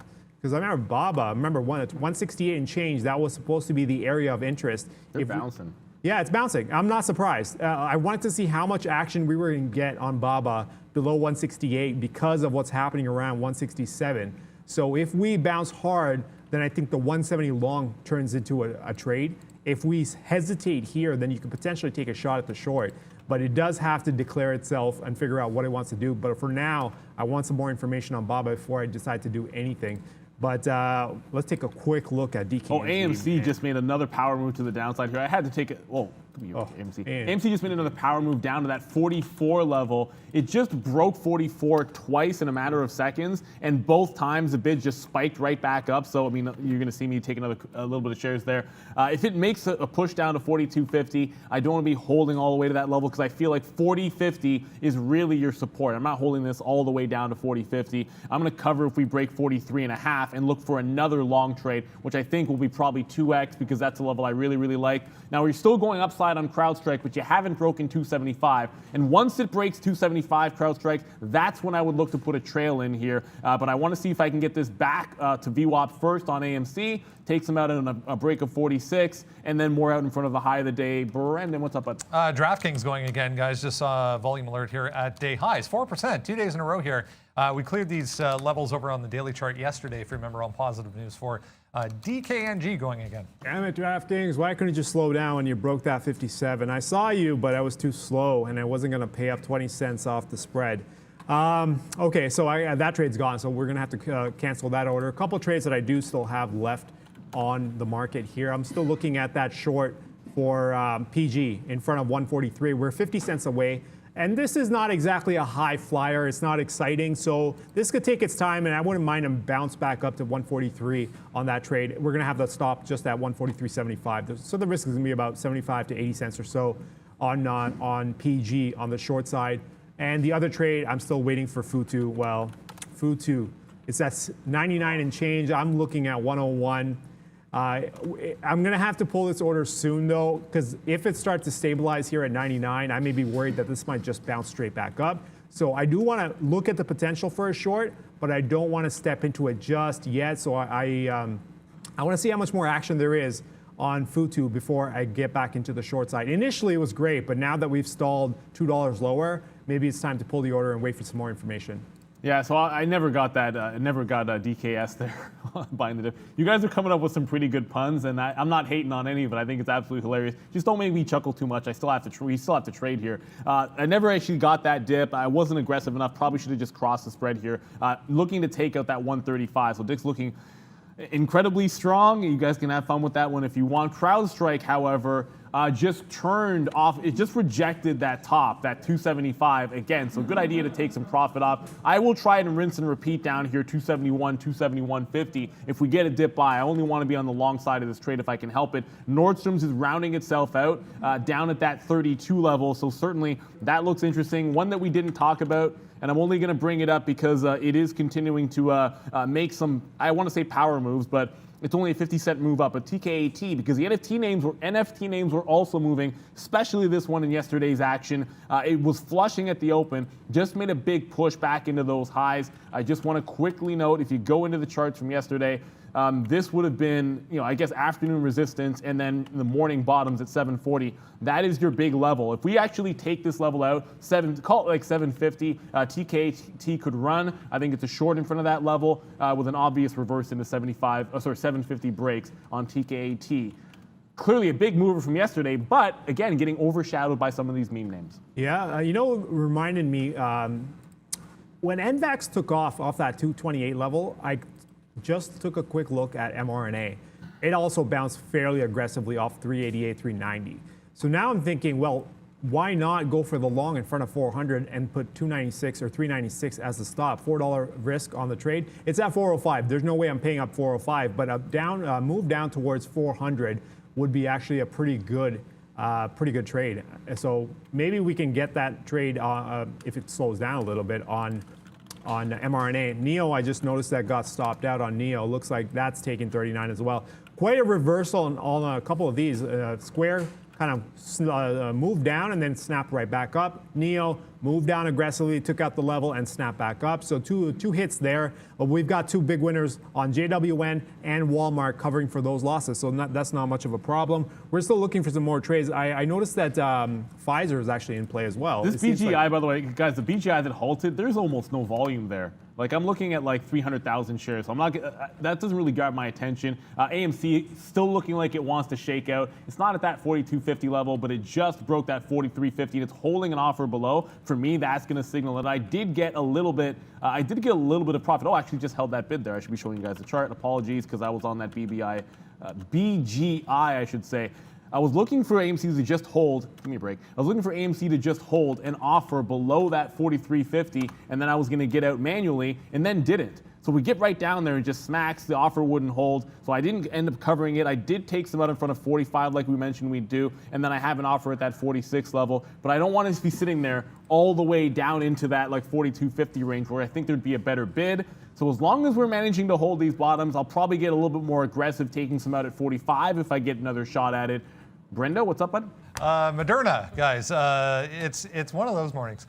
Moderna coming back to, it's been a choppy week overall if you look at the daily chart, but coming back to these highs here on the daily chart up 4%. So they have officially now submitted their application. Remember, Pfizer was earlier in the week, but they have also now officially submitted their application for full approval from the FDA, guys. All right, yeah, talking about Pfizer, I just noticed, I thought I put an order out on Pfizer, and then it fell, and then I look up at my screen, I don't see the order anywhere on my system here, so I'm not sure what's going on here, but that's an issue. I'm sure we'll take care of it. Tech will take care of it, look at it. as we go on. Microsoft just came. Here we go. Microsoft taking 302. Finally, are we getting below the bottom end of this range on Microsoft? Finally, after a few days of kind of going sideways, we are working the bottom end of this range. So if we can get a break on Microsoft, I think we can easily say this would be a take of the bottom. And we just need to hold this, right? We've got this market at 303. I see it. Snapped right back up a couple days ago. Scroll. Oh, damn, okay. It's all good, man. I was just spotting the order for Yeah. So that was a mistake on my part. I had a setting that was off on my screen. That's why I couldn't see the Pfizer order. But back to Microsoft, 302 break. Finally, it looks like we're going to get going on Microsoft. So why not take a shot on the short side? See if we can't get a fill. It should be coming in soon. Oh, I'll just leave it there. 302 stop, 303.50 will be the 302 break, 303.50 will be your stop on Microsoft shorts. Okay, I'll do this one, guys, and obviously don't try this at home. I just got shredded up there because I probably just paid an extra 15 cents on AMC. I want to double check, make sure Arun's order was okay because I do have my manager platform there to be able to do that. But I just got CrowdStrike adding back into that one. I covered AMC, so we're going to be out. We'll take our hit on AMC and then walk away until we get the level that I really, really like. It'll be down at that 42.50 level, guys. The market is coming back in here, so immediately I start flashing back over to that Microsoft, which somehow didn't trigger for me. If I can catch this one back on that range, remember I said I only wanted Microsoft breaking out of the range. Well, it broke to the downside. I didn't get it. I might have actually not even had the stop order in there. I was just sort of yapping so much and trading so many of these other names. But if it comes back into that 250 area, I'll definitely be shorting the pop on Microsoft. This is one of the ones that I wanted if the market was going to come down, and I wanted to wait patiently for it. PDD, which we're fading the whole way, actually turn around at 98. I'm going to get some out in front of that low at 96 because it doesn't seem like it wants to break that low at 96 even. And Nordstrom's, with a flushing market on Nordstrom's, it's getting very close to that 31. And I'm taking the profit at 31. I understand that that's still a big level, and if it flushes, it could go even further. We're now down 17% on Nordstrom's. At some point, what's going to happen here? I feel like 20% would be too much. It's a big level on the daily chart, guys. And this is what I'm talking about. I'm covering in front of this level on Nordstrom's. I'm not saying I would reverse into a long position, but I'm definitely not looking that gift horse in the mouth. I want to make sure I'm grabbing my profit. And the bounce on CrowdStrike off 270, so far so good. That's now a buck in the money. I'll cover some in front of 72.5 though, because that stock feels like it's resisting 75s. Miss V? Hey Neil, a big spike for VRPX at the open today. Stock is up around 22%. Could you guys give us a quick look at VRPX? You want to take a quick look at Yeah, that? I'm just going to throw that one up there, guys. I have to manage that CrowdStrike because I just got my offer out there. So immediately, as I was saying to you guys, I just threw the offer in front of 272.50, bought the dip there on CrowdStrike. I only want to be long on that particular name today. As far as VRPX goes, there's a lot of parabolic movers. Add this one to the list. Oh, my daily's going to hate me. Yeah. All right. While Neil's figuring that out, load up, I'll take a quick look at some of my positions. JWN, damn JWN. Here we are, 31.50. We're short at 33.50, so that's almost a $2 winner now. We got to move the stop on this, right? We got to first exit in front of 32. Second exit's going to be moved up just in front of, just above 32.20, so we'll say 32.25. That's going to be your second trailing stop. And now, no targets. We've met our first target. Second target, there's nothing there for me. So you know what? Let it go. We'll see how far it wants to go. And here we are with Walmart. Walmart taking the lows finally. We can move the stop on this to 148.50. So that'll lock in about 65 cents or so, 63 cents. And Microsoft, here we go on Microsoft, 101.50, breaking that. I'm short here just in front of 302. 303.50 is your stop. First target on Microsoft, well, I'm going to be greedy. It's going to have to be around 300 even. So see if we can grab another $1.50 on that. And the biggest slap in the face, oh wow, Square, look at this. This is how not to trade. For anyone who's watching and trying to learn, Don't do this. This is a short in front of 260 now through 268.50, out just above 270. It turns right back around, back down towards 268. This should have been the move the first time around, but hey, that's trading for you. What's up, Brendan? There was a news catalyst on that Square today, guys. Afterpay, if you remember, they acquired the Australian company, reported earnings overnight over in Australia that were not good, to say the least. So a little bit wider loss than expected for Afterpay for Square, guys. Yeah, I'm just, so I got the chart up for that VRPX, and if you look at this thing, someone said in the chat, dead cat bounce. That's exactly what I'm sort of seeing here. But look, look at the consolidation at the higher low, that 1230 from the first time it went to the upside. So you have 14 support, but look, obviously the gap down, this is 1950, that's a wick 19, or 20 even, and then you have this 19 level. It's getting right into those prices, and a long way of saying, as it gets there, I mean, there's no way I'm not going to see if I can't pay for some shorts and be looking for a top like that, because I think that's where everybody is going to be looking to maybe take some profit on a dead cat bounce here in that 19 to 20 range, and it already got to 1850 and is slowing down in the momentum area. So I'd be very, very cautious. If you got this one to the long side off the bottom, you like that consolidation maybe the last couple of days, this is where you want to be taking profit. I feel like you look that gift horse in the mouth, you're going to regret it a little bit later. Just to come back over to CrowdStrike here. It's continuing to hold up, and my executions are on the 15-minute chart. I'll have to add them back. It's continuing to hold up. We bought off 71. Then we got the 70 breakout price, and it came right back here into 270 even. Able to get some shares there at 15s. I do take them out at 270, 250. So basically the same plan, scalping $2 to 250 while maintaining a long position. I just don't want to be constantly buying lower. At this point, like, what am I going to do? Buy next at 268? So I'll back off this one. It either retests 275, and that gives me the confidence to go back into VWAP, or it breaks 275 and I hold it. So those are the only two things that can happen. It's very binary for me now on CrowdStrike, guys. I mean, obviously, I like this one to the long side, but I didn't catch the original break. Want to be cautious chasing this one here. And I'm stepping, like I said, step away from AMC until it gets down to that 4250 level. It's gotten close, but no cigar. 43.10 is the low. That's not quite low enough. Neil, I just looked at the chat. Someone said, guys, NVIDIA, look at NVIDIA. Damn, NVIDIA. Okay, this is helpful now. Now we got to figure out what to do with this. Okay, I'm not sure. This thing is gone again. NVIDIA to the upside, now at 224. Thank you for putting that in the chat, because now we can actually have this on our radar. I saw, I didn't see it, but I had this up earlier, and I'm like, what am I going to do with it at 217? There's not a whole lot to work with. It gets really messy. So even now at 221 break, I mean, I guess if you play momentum, you can get that break. But if in terms of stop placement, I still don't know where I could go with this. But I would like to have this up just to trade this for the rest of the day. Not in terms of trading it right now, but set it up. Hopefully we can work with something and then have this activate for later on. Because right now, there's no way I'm catching on NVIDIA. Nothing right now. And here we go, JWN. Continuing on, 31.30. You've got some still, right, on JWN? Yeah, I still got some. There you go. We're both carrying some on JWN. This is now sitting on $2.20. I'm going to be out soon, though. Huh? I'm going to be out in front of 31. I'm like 10 cents away from getting hit. Okay, so yeah, my first exit was 32, but I'm not going to be getting any more outs. I'm just going to trail this all the way up. The stop on this is sitting just above 32. What is it? 32.20 is going to be the stop and change. 32.20 and change. We're going to put the stop there. We're going to leave that alone, and I'm going to move Square, because Square is now at 267, and that's kind of annoying. So we'll put up something else. We'll take a quick look at Airbnb, because well, Airbnb was quite the mover yesterday. Let's see what it's doing now. Well, here we are, 158 support, 157. That was the area I was looking at, and we're at the top end of the range at 161. Well, it's going to be a problem because we hesitated around 162 yesterday. So if they take 162 right now while bouncing like this, it could be a great trade to the upside. If they stall out here, then I would actually wait for the 157 break to the downside. So we'll just mark it off right now. We're kind of stuck in this bracket. 162 to the upside.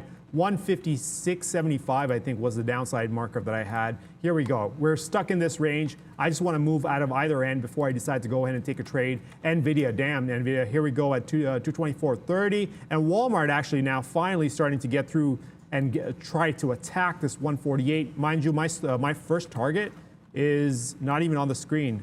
Why is it not on the screen? Okay, well, I thought I put it up there. Okay, I'll put this up and I'll give you guys the number as soon as I get it back up there. But for now, I gotta wait for them to go. Got to jump in, Arun, because TKAT took out that 740 to 750 was the area. I waited for 750, but because it was a bit of an area break, and I talk about these levels like it was the afternoon, I guess you call it like the lunchtime bottom, and then the afternoon resistance ends up being resistance here in the pre-market. So when it makes the break, I just got myself an average price of 47.5, entering twice. I got a 30 stop on this. There's runway up to $8 here at least, I would say. Look, it's a double top, so I don't think it's really going to get to 860, but if we hold this 730 on a pullback, I like this one all the way to at least an $8 range, which does mean probably taking some out in front of like that quarter mark. So I will hop on the offer here if it does make the bounce, but it's a relatively tight stop at 730 for me. Pinduoduo just tested that 96 bottom again and resisted. I'll probably need to get more aggressive, taking some more shares out of that. CrowdStrike coming back down. I don't want to average into this one again. It's already been a good name to the long side. Don't want to fight it too hard. Already 10 o'clock, time for Happening Now with Brendan at the big screen.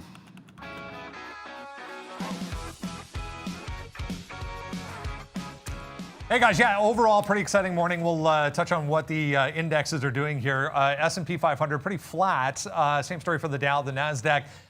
Individual names obviously were to be this morning. The market in general uneventful to say the least. The Russell here, you can see same story in positive territory, but overall pretty flat. Same story for the TSX.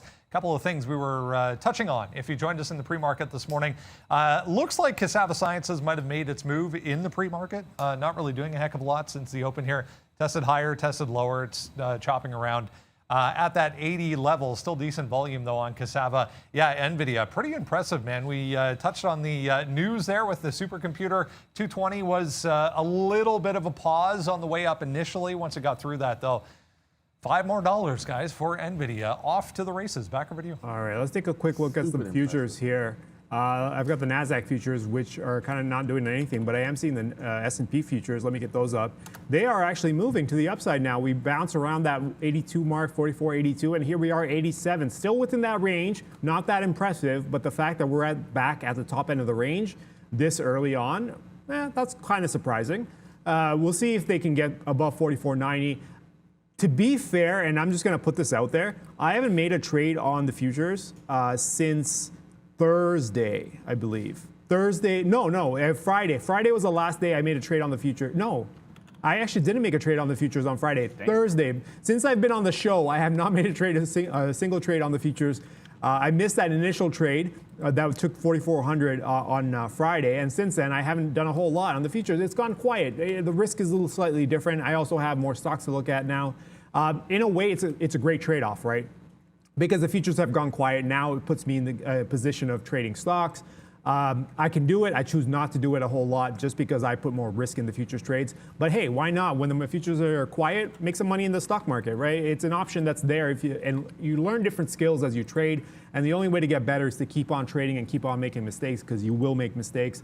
You can't get too caught up on them, but you will make mistakes. So just be understanding that that is part of the game. That's part of the learning process.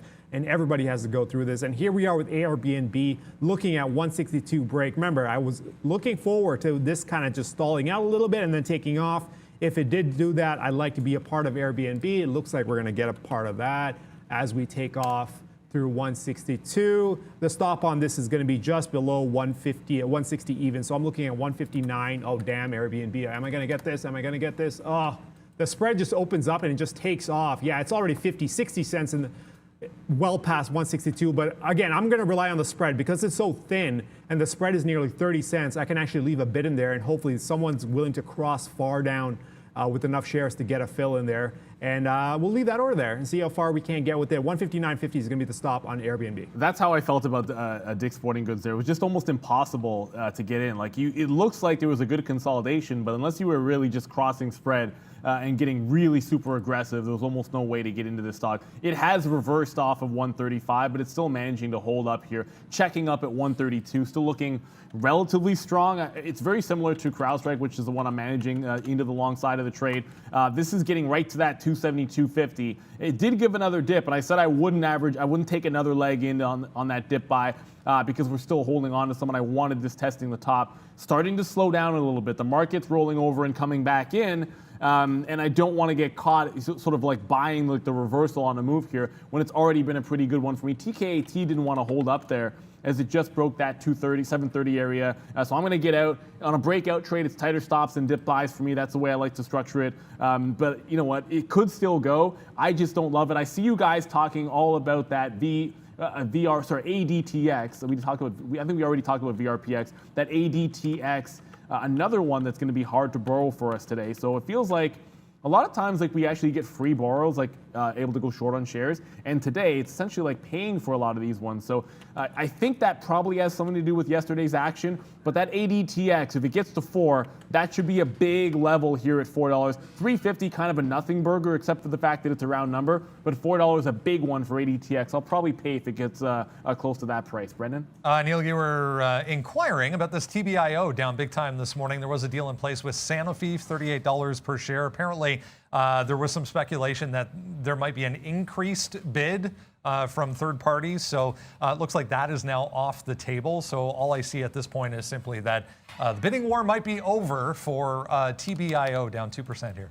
All right, let's take a quick look. So I did get my hands on Airbnb. It was up $1 for a little bit, but again, it's Airbnb what the spread is, and the volatility is high. Spread is fairly large, relatively large. That means absolutely nothing in a market like this. So we're going to let it work itself out. We like the long. 159.50 is going to be the stop on this. We'll leave it alone. One trade I do want to look at now, MXIM. I'm noticing that MXIM is actually approaching 103.50. I'd like to go short. We were trading this a couple days ago on the buy side. Actually, no, it wasn't the buy side. It was the short side. It was a loser. I thought it was a buy side, but it was a short in front of 106 that ended up getting out around 106 and change. Well, here we are approaching 103.50. Now, if we can get this going, I think we have a chance to get towards 102.50. I just got to figure out what the risk is on this trade. The trade potential is there. It's just a matter of risk now. Is it worth it?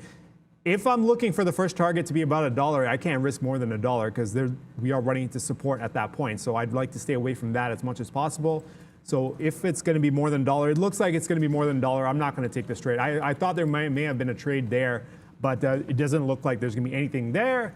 And here we are with Walmart. Let me just clear out Walmart. Walmart, trail stop, done. We're out of this trade. The trail was at just above 148.50.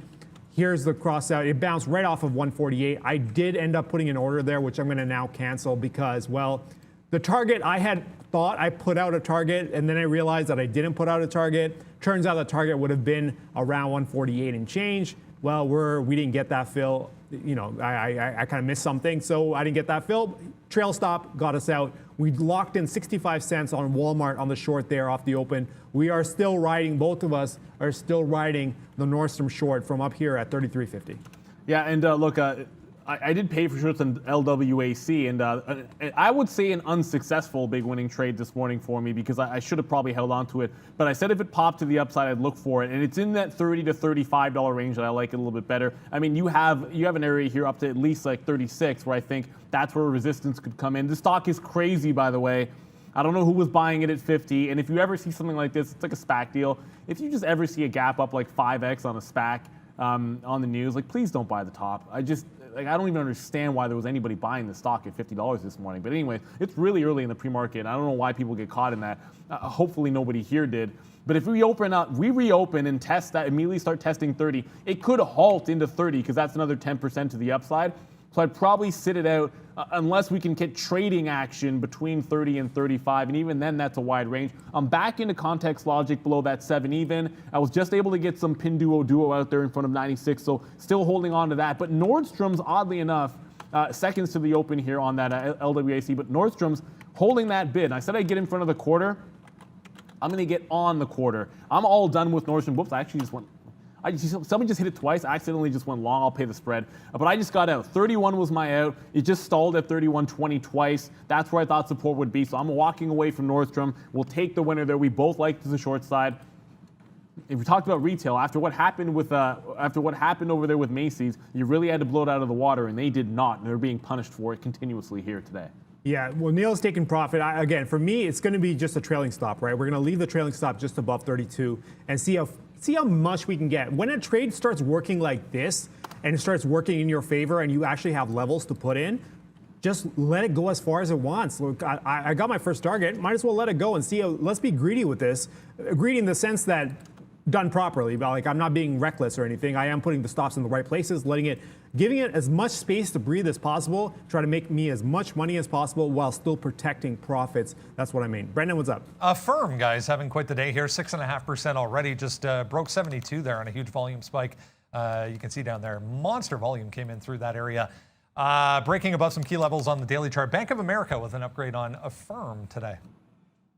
So, I mean, I'm still tracking AMC. I'm being patient with it. I took my one shot in AMC, and I told you guys the level I liked on a dip by a heck of a lot more, and it hasn't even gotten there. So I just feel like there's nothing there for me. CrowdStrike is trying to break 273. LWAC has opened back up and is pushing higher, but patience, like I said, patience is a virtue. This stock could be at like 33, 34, and it'll probably halt in order to get there. I definitely want to have a shot here to be able to take this one in front of this level.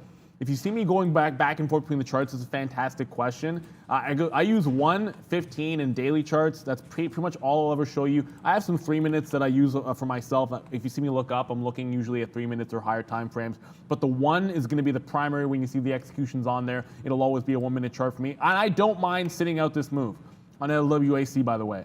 Like, I think this could easily go back to $20 or $21 here at that bottom, but just because that's $7 from here doesn't mean I'm just jumping into the short. You know, I got in way too early in the pre-market, and admittedly, I was in smaller here because I'm like, I don't know where the top is going to be. I just know that I want to short this thing. So I did wait to get the bulk of my shares here at 34, but that doesn't make it the right decision.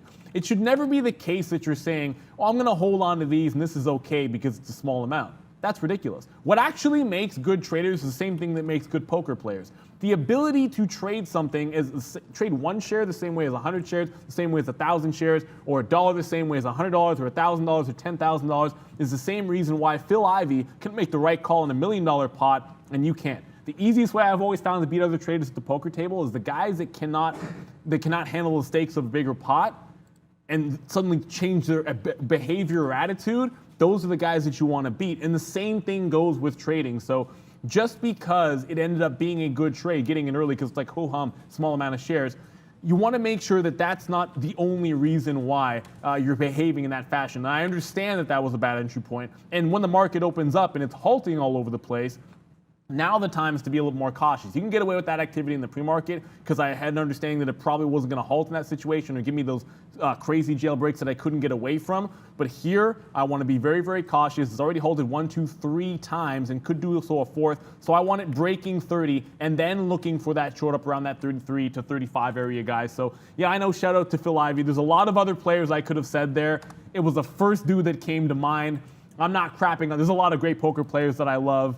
Some are fun. Some are like William Kassouf, top, kind of a donk. But anyways, he's a lot of fun to watch. But lots of brilliant poker players I could have said. I think the parallels are all over there. Sometimes I watch poker videos just to watch the decision-making process and understand how you can evaluate it properly instead of looking at the outcome. Because sometimes the right call is going to result in a loser, and it was still the right call. Yeah, absolutely.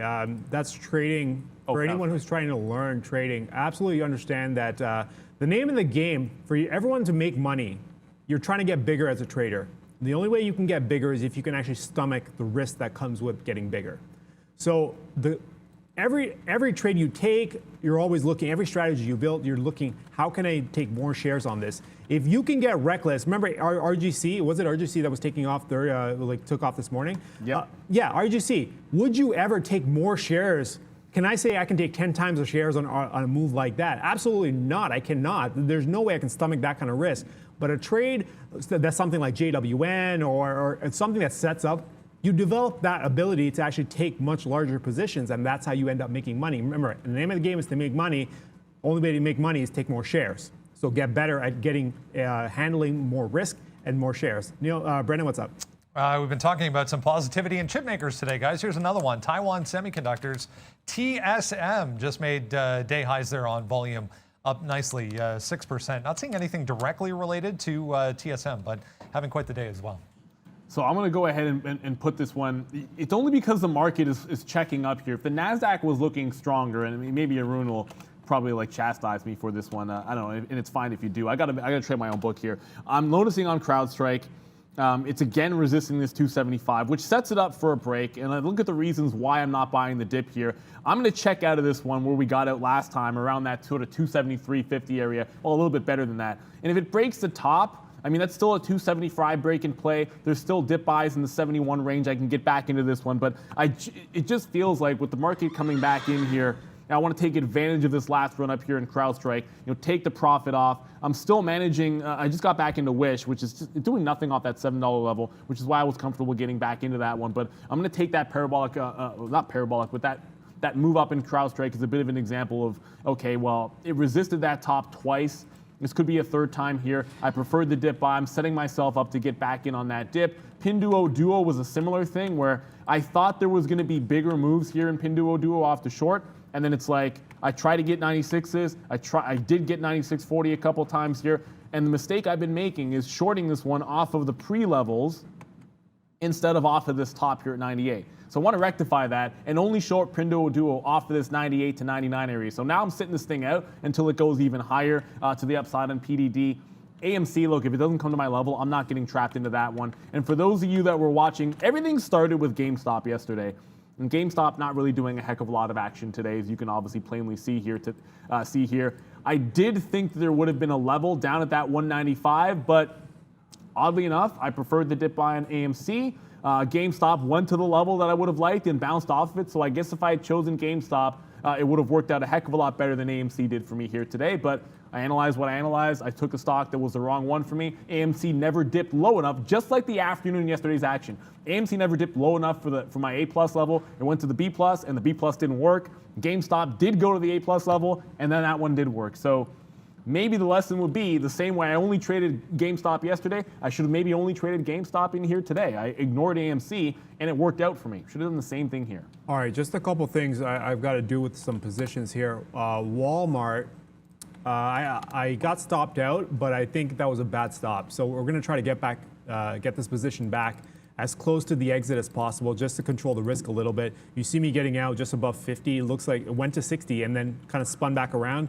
Clearly, there's some action there above 50. So I'm going to try to get this back in front of 50 again and put the stop just above that. So 60 is going to be the new stop if I can get the fill. If I can't, we're going to have to let it go, unfortunately. There is some support down below 148, so maybe that'll stall it. But for now, I am trying to get back into Walmart. Brendan, what's up? Big mover past couple of days off earnings, guys. Palo Alto just popping up here once again. You remember earnings day, and then yesterday, huge move into all-time highs. Just popped up there to day highs for Pan W. So just another one making a big bounce. So Palo Alto, I mean, I literally just took out that, like I said, that CrowdStrike, and it is still holding 274. It's trying to take out the top. If it bounces down, I will buy that dip. But Cassava Sciences just got to the opening range top. This is 88 right here. 88. Well, I mean, call it 88.50. It's close enough. And I didn't like this. We didn't like the short because we're like a stop is at like 96 or 97. Yep. I mean, this is getting pretty interesting. At least if you look at it from this standpoint, if you look at the 15-minute chart here, this gets pretty interesting. At least for an 88.50 push. Like if it breaks to the upside from here and breaks out, I think there's a decent chance it's going to start coming into that level that we liked. We're giving you like 92 to 95 for a bit of a short trade. So here comes Cassava Sciences trying to be patient. Like I always say, like don't jump in way too early. And I'm not going to jump in early on Sava. I think that's absolute suicide, guys. The stock is going to move $10, $15 at a time. So you want to make sure you have an entry that makes some sense to you. LWAC, here's the downside of taking that approach. Like I said, there is no way that you can try to mitigate risk without giving up some upside. And in this particular case, I wanted LWAC to break into that 30 range before shorting it. Well, if I had just taken it off of this sort of retrace back through the whole price, like that regular, I'll zoom in so this looks a little better on the 1-minute chart, guys. If I just taken it when it retook the whole price down right here, usual setup, that's 26.75 or so, maybe 26.50. That's a $1.50 winner. But hey, guess what? Even though that setup is there, on this particular stock, I was throwing it out the window because I only wanted it above 30. I wanted it overstretched and then taking a shot at the short. It never quite got there, so I didn't take it. You'll see me not making any trades since the pre-market on this. I want to keep the profit that I already got. Yeah. Everything that he said, because I was just caught up in some charts here. Microsoft, I was trying to gauge what Microsoft was doing at the 302. Remember, we're short just in front of 302, and I'm like, are we doing this false breakout support buying level again, because we did this the first time we broke 303. And now I'm just like, do I want to keep this? Do I not? Do I want to dump this for a small loser right now? I think this has got enough. We spent a lot of time working these 302s and 303s that I think it'll be too premature for me to dump it right now. So we're going to leave the stop as is at 303.50 and let that play itself out. Damn, JWN is still going towards 31. It bounced off 31, but it was at 31 and change. Stop trail is going to be at 31.50 something. We're going to let that go. So we'll give up about 40 cents or so. Walmart.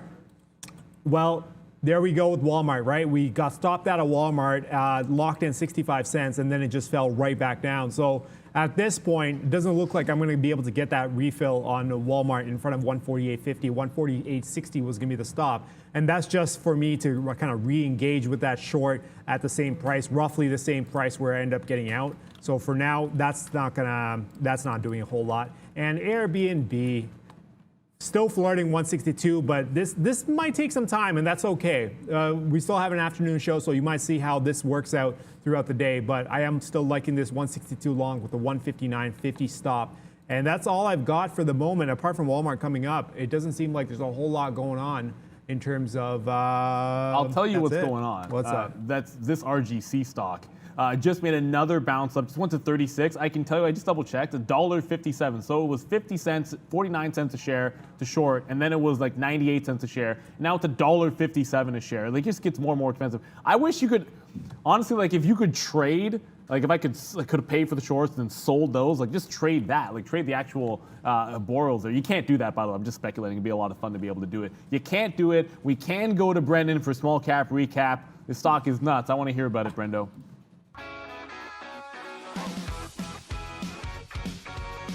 Hey guys, yeah, one of few in this kind of group today. This is a micro, nano cap, even teeny tiny little company. I think it was around 180 million on the market cap for RGC. I haven't traded it today, but it did give you obviously nice long opportunities, both in the pre-market and then, as Neil was just talking about there, through that 34 kind of pivot that formed around the open.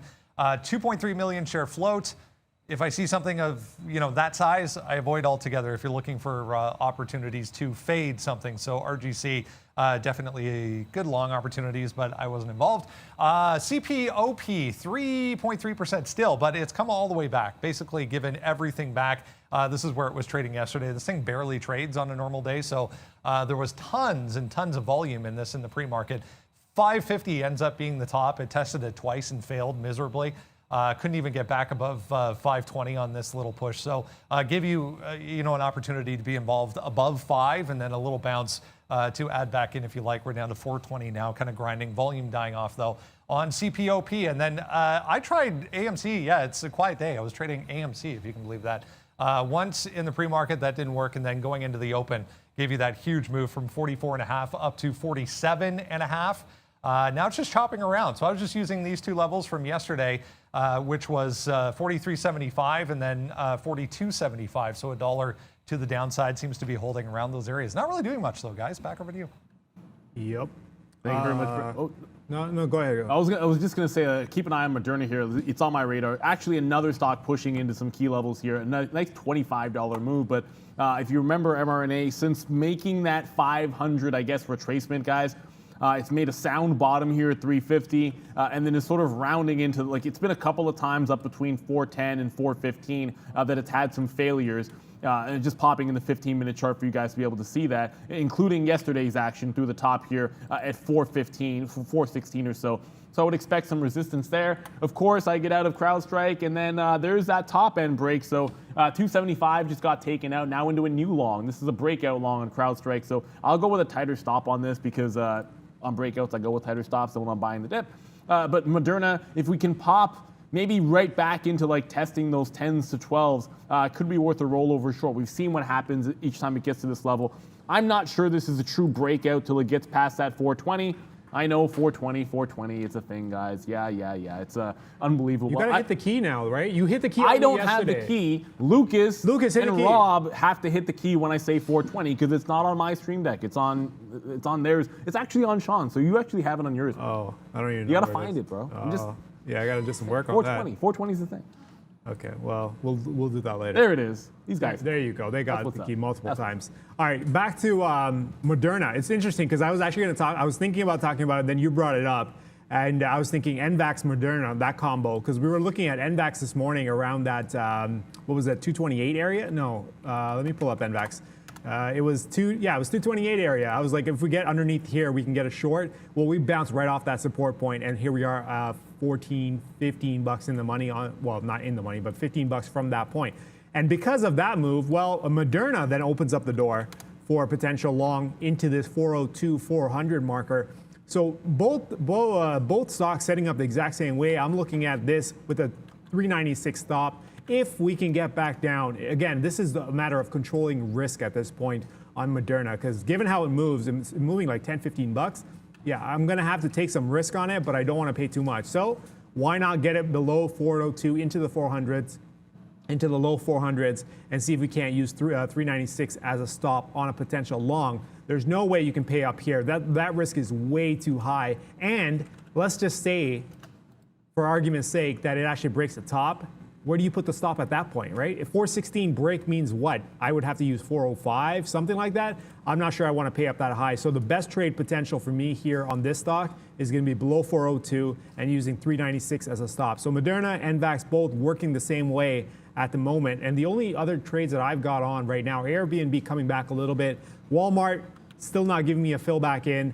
JWN still flirting with that 31 even. So there we go with JWN. That's under trail. I'm just trailing this at this point, right? We're locking in $2 and change, and we're just going to let the rest go with the trail stop just above 31.50. And Microsoft is kind of just going sideways at that marker, which is a good thing, because given how much time we've spent trying to develop this level and the fact that we broke it and weren't able to snap right back tells me that, you know what, maybe we actually are trying and we're not getting anything done in terms of volume. So this could potentially go back down towards 300. That is the first target on this. So I'm risking about $1.50, looking to make about $2 on the first target. And after that, we're just going to let it go and see how far we can get with Microsoft. Yeah, quick look at Clover here, because I know some people have been asking about Clover, and it's not moving in much as AMC, which just bounced. I mean, AMC just bounced up to 46 before reversing at least a little bit here, but we do like that. Like $9 is a key price. You can go back into yesterday's action, maybe ignore some of the top wicks here, because when things got absolutely crazy on that squeeze at the top, really a lot of the trading came right back into that 9 range that it held. I think obvious place that it has to chew through, and if it can't get through this price, guys, it's likely to fall off. And if I'm looking to buy the dip on AMC, I'm probably not going to do it in Clover. I definitely look to be shorting this one off a $9 even area for sure. Just coming back into, I look back and I was like, I look back at a CrowdStrike, and sometimes when I always say when in doubt, zoom out. And I said, I want to have a tight stop on CrowdStrike, which is CRWD. Let's go. And I said to myself, why am I looking at this break for a tight stop, right? Like, it actually didn't make a lot of sense to me when I took a look back at this. I went to the higher time frame and said, 275 breaking the top here. Look at this cluster from 60, call it like 63, up to this 270 area. And then I go back, and of course my daily chart's not going to want to load. I went back to the daily chart, which was working before, and said, really, this isn't wrong to like the 270 to 272 area. So I'm going to give this more room. I actually want to be in this one for the long haul, guys. So I'm going to hold on to this one a heck of a lot longer on CrowdStrike. I do want to come back to a name from much earlier in the morning, and that's going to be Microsoft. I never found my way into Microsoft. This is still CrowdStrike. Now it wants to load CrowdStrike. I never found my way into Microsoft, but this is an order I have to now cancel. I tried to sell on a pop. Or sell in this range here on Microsoft, right in front of that 303, the breakdown that I missed. I don't want this coming back up, right? So I don't want this breaking back up into that 303. So a missed opportunity is a missed opportunity. I would much rather be focusing on that CrowdStrike trade, guys. So I'm going to look for a spot to get some more shares in front of 270, and then just try to be in this for the long haul on CrowdStrike. But Microsoft was a miss. I never got it breaking down through that level. And go ahead and cancel it. I don't want to catch that trade an hour and a half after I intended. And I sloppily actually had left that order in there, just noticing it now. You got to clean those up when you notice they're sitting out there, including some stop orders, which are sometimes lingering around. If a stock made profit for you, like Nordstrom's, don't want to have your stop, which was all the way back at that 34. Yep, you definitely don't want to make that mistake. Having done that many times, don't make that mistake. It costs you money. So let's avoid that as a whole. PG, I just got into a short on PG just in front of 143. That order was there for a while. It was there since the open. and I finally just got the fill in front of 143. 143.75 is the stop on Procter & Gamble at the moment. We are looking for a breakdown towards 142. First target, 75 cents away. I mean, the risk is about 75 cents and change. So one-to-one risk reward, it works out for me. I keep trying to get into Walmart. The offer is there. It's not like I'm being greedy with the prices or the share sizes, but it doesn't want to do it. I just want to get back in. I don't mind losing an extra 10 cents. I just don't want to get out because the stop was in the wrong place or the stop was accidentally run over by some volume there. So I'm just trying to get this back. I like to be on the short side just to manage this trade. Keep in mind, we were short at 149.13. We wrote it down and then we got out right here. But I am trying to get this back. I can pay up, yes. But this trade wasn't meant to be an actual full out trade, right? I'm just trying to get this back to manage the risk on, or trying to trail this as it should have been trailed. So I don't want to pay any more than in front of 148. I'm not willing to come down any more than that. I'm sitting, I believe, at 148.48.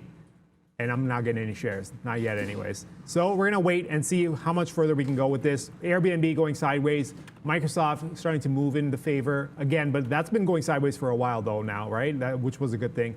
Airbnb coming back a little bit now. JWN is holding on to this could 31. be dangerous, man. For what?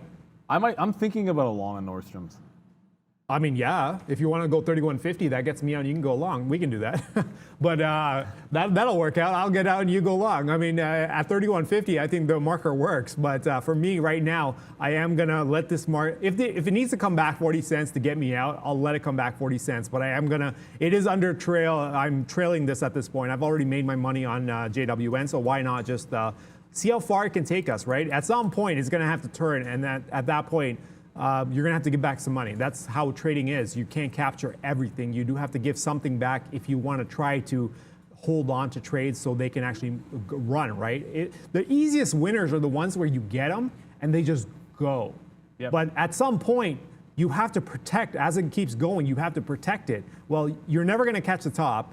So that means your trail stop is going to be always below the top by 10, 20, 30 cents, whatever the case is, depending on the stock. So you're always going to give back something. So be prepared for that. If you're up 10 bucks, let's say GME, you were up 10 bucks on that long yesterday. At some point, you're going to have to let it come back a little bit to be like, oh, you know what, the move is done. So I'll give back 3 bucks or whatever it was. And then you lock in $7 instead of 10. That's always going to be the case. Whether it's a long, it's a short, whatever the case is, the stock is always going to come back. If you want to trail stock properly, it's always going to have to come back to get you out. And that means you're going to give up the absolute best potential, but you're never going to capture it all. Never get into that mindset that you want to capture it all. You can try to capture most of it, but at some point, the way you trail it is going to affect how much of it you capture. Yeah, and so when it comes to Nordstrom, there's 2 ways to actually play this, because I probably should have broken this down instead of, why is that J&J? Anyways, 2 ways to look at this. You could have it long right now. I know some people are saying you could just get into it and then have this stop here at like 30.75, right? GME is taking 216. GME's going up? Okay. GME is taking 216. Okay, I'm going to get to GME in a quick second here. Yeah, but you can have that stop there, or you can let it break back to the upside, which I prefer. Let it buy up and let it go through that 31.50. I like the breakout trade a little bit more than that. And GME's going, but here's AMC, both of them going, 47.50 at the top. I got to watch the wish position because I don't want to be holding the short if these are going. Yeah, GME is definitely taking off here. Oh, 217.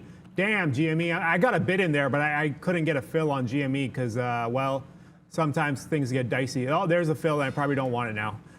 Okay, that's fine. I am long 216 and change. 212 is going to be the stop. We're going to put up about $4 on this trade. I think it has potential. It's cleared some zones, so why not put up $4 and see if we can't get this thing going? Brandon, what's up? Anyone watching energy markets, guys, just had the weekly oil inventory numbers out there. That was a bigger drawdown than expected, about 3 million barrels on the drawdown versus 2 million expected. So there was a little bit of a spike there in crude oil. So some of the energy stocks might be moving around if you're watching those. It's 10:30. Let's go to check on how things are shaping up over in Europe. Miss V is watching what's going on over there. What's up, V?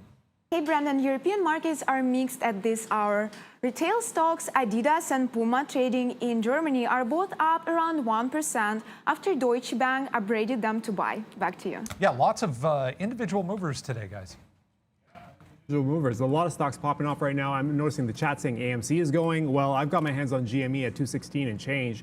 See if we can't use $4 stop It's getting a lot of action here on the sell side as well. I'm not sure what's going on. Maybe there's some resistance up here, but I'm going to give it a chance to breathe a little bit, not too much, because if there's more selling here, this could easily be a fake breakout. So AMC just took the top at 47.68, and then it immediately reversed. It got to like 48 even, well, sorry, 47.83, and then it's sort of immediately reversing. So it's an important cluster that it can hold up above 46. If this is going to be a legitimate breakout, which to be honest, like the pre-market breakout wasn't one. This feels a little bit better because of the 46 consolidation. So if it holds above that price, I think it does look pretty good there, guys. I'm obviously watching that context logic. That checked up on this move to the upside. That checked up at that 710. So I actually waited for that to add to my position short. It feels like that's the right way to go. I also want to watch Clover here because that was the one hopefully heading into that $9 range on Clover Health. I would anticipate that's going to be the case. So Clover does make that $9 break while that's happening. So I'm going to jump over. This is the one I wanted on a 9 break. It's just a little bit more clean. Here we go. I'm going to jump into Clover here. I just was able to get like 905s. 905. Hey, I'm in the 905 area code. 905 there on a 9 break on Clover. I'll go dips hunting because that's the way I kind of like to do AMC, but Clover on the breakout through that 9 even. If I pay top here, it's just a little bit more clean to check back into like 890, and I like that level a little bit better, sort of cleanly risking like 15 pennies. And then first out here is going to be in front of 925, which again is like 15 to 20 cents.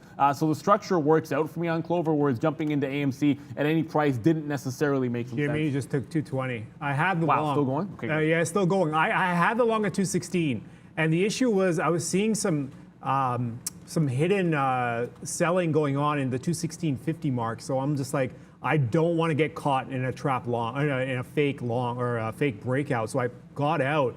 And then somebody came in and crossed $2 and took it all out, and here it's gone now. It's at 222. So there's no way you're catching that trade. If you don't have it already, you're not catching it now. So unfortunately, that's the problem too, right? When we're used to looking at the time of sales to confirm things, and we start to see information like that, we kind of hesitate a little bit, like, oh, that's not normal. That shouldn't have happened. And then the worst thing that can happen on a stock like this is a fake breakout, because then it's just a complete waste of money. And then the flip side is, well, this happens. You give up your trade, but then it takes off on you like $6, $7. So at this point, what can you do? I really can't get involved on GME at this point. It's gone. The only trade that was available was $10 ago. So that's the speed that GME is operating at today. Yeah, and look, the reality is that's how it was looking yesterday's action too. Like if you can structure a trade, like I have one I think makes sense to me, at least on Clover here, with an 890 trail, with an 890 not a trail, a stop, and with the 5 long. So I'll go ahead with that one because it makes some sense to me. While all this was going on, I don't want to forget about Cassava Sciences because that stock's made a few movements here today. You just let me switch and it goes sit on Clover. But anyways, that stock just broke again to the upside. It's slowly grinding up here, and there probably is going to be a structure for a long. I mean, you could have put one on here at 90 with an 88 stop. I still don't love it, but we talked about 97 all morning long. If this breaks out through 91 here, I think that's going to be the move, and I wanted to be fading the stock. I know it's down 22%. It's now up $12 from the bottom. Oh, check that, $11 from the bottom here. And really decent chance that it gets into that level that made some sense for me into the short side of the trade. So watch out. That is also moving to the upside. Clover for now is going to be flat. I am watching AMC as it tries to get through that or tries to hold through that 47.50, still resisting that 48 level, guys. And look, there's a heck of a lot of other meme names, I guess, moving here. We talked about Clover. One of them that we keep getting questions about, BlackBerry. Absolutely nothing. So it's not a coincidence to me that this one, which was very quiet in yesterday's action, even on that bounce up that you've seen in all the others, taking out the tops, not doing a thing. That's why a name like this gets ignored. Just look for the relative strength and or weakness. You can clearly see the relative weakness in BlackBerry. Yeah, now you see GME coming off a little bit. There's some selling going on again. Obviously, it seems like the buying is easier after there's a wave of selling that comes in, and it's not like a cross down selling. It's like on the offer, hidden, whether it's dark pool. It looks like there's a lot of dark pool and in between spreads that are coming in and just sitting there on the offer. So you don't see it on the level 2. You see the level 2 here. There's a lot more volume going on than what you see here. There's a lot behind the scenes, and we're seeing it. Let me just actually pull up let me just bring this down here. If you guys can see that, look at all these sub-penny prints. And especially with the deep market prints, these are all, not all, but the majority of them, especially the way they're coming off, is going to be dark pools and block orders and single shares. That's, you can say that's retail, but the big blocks, that's not retail. And it's sitting there in between taking all of this selling, which is affecting its ability, GME's ability to actually keep on going. And this is what I'm seeing. This is what I saw at 216, and it seems like we're right back here kind of playing this game again. And this is when, as day traders, we were used to seeing this information and thinking a certain way. When this happens, we kind of hesitate on a trade. And this is why I dumped it. I mean, I dumped it, it took off 10 bucks, and now it's back, and then now there's some more selling going on. So clearly there's an offer here. There's a seller waiting behind the scenes, kind of just taking it all. There is waves of buying, but it does seem like there's a back-end seller that's willing to come in and step in and kind of just take and absorb and all those shares that are being printed to the buy side. Someone's taking them, and you can see it in the actual time of sales. If you actually go through the actual prints, it's there, and it's just a matter of how is this going to trade for the rest of the day. So you know what?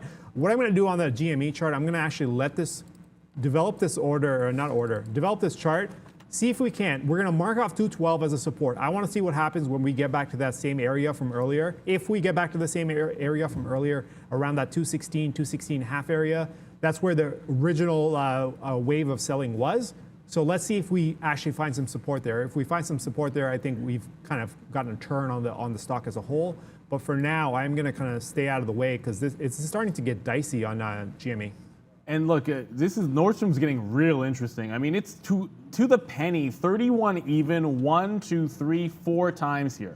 Like, so it just keeps on, but it only really bounces up to this like 31.30 area, like 31 quarters to 31.30. That's where we're seeing it bounce to, and it's just holding the line at 31. Remember on the daily chart, 30.70, it's got room below that 31 actually. So if it does break, not get through 30.75 and then snap back, that might be a 31 entry for me if that's the exact way that it happens here, guys. So a couple of ways I might get into a long Nordstrom's. One, just not breaking 31 and then taking out 31.50, I'd go long there. If it breaks 31, doesn't get through the quarter, and then immediately retakes that 31, so it drops down, holds 75s, then bounces up, I'd go long on the retake of that 31 even. Couple of ways I like Nordstrom's after getting out of that short altogether.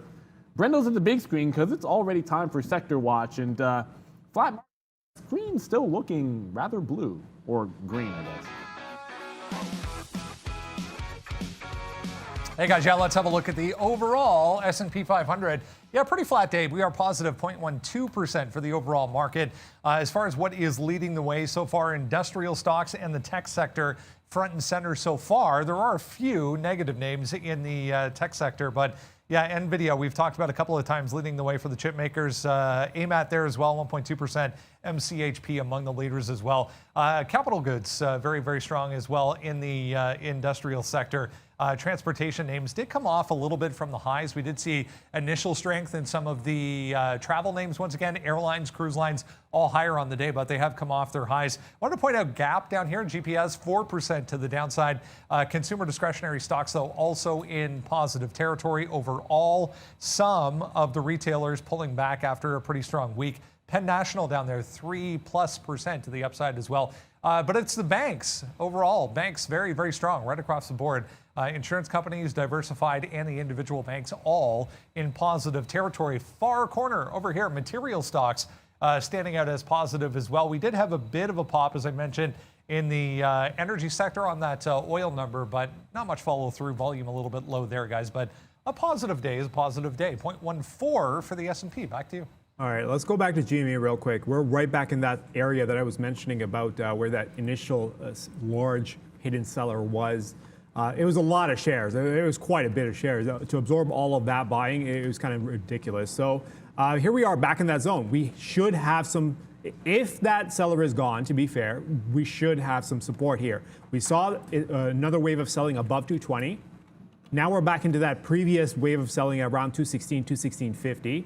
If we can hold this, and I know people are going to hate me for this, but I think you might have to go after a failed breakout and go for the short on GME back towards 200. That might be the play if this is how the game is played right now. It's not looking too fresh right now, but we're going to give it a little bit more chance.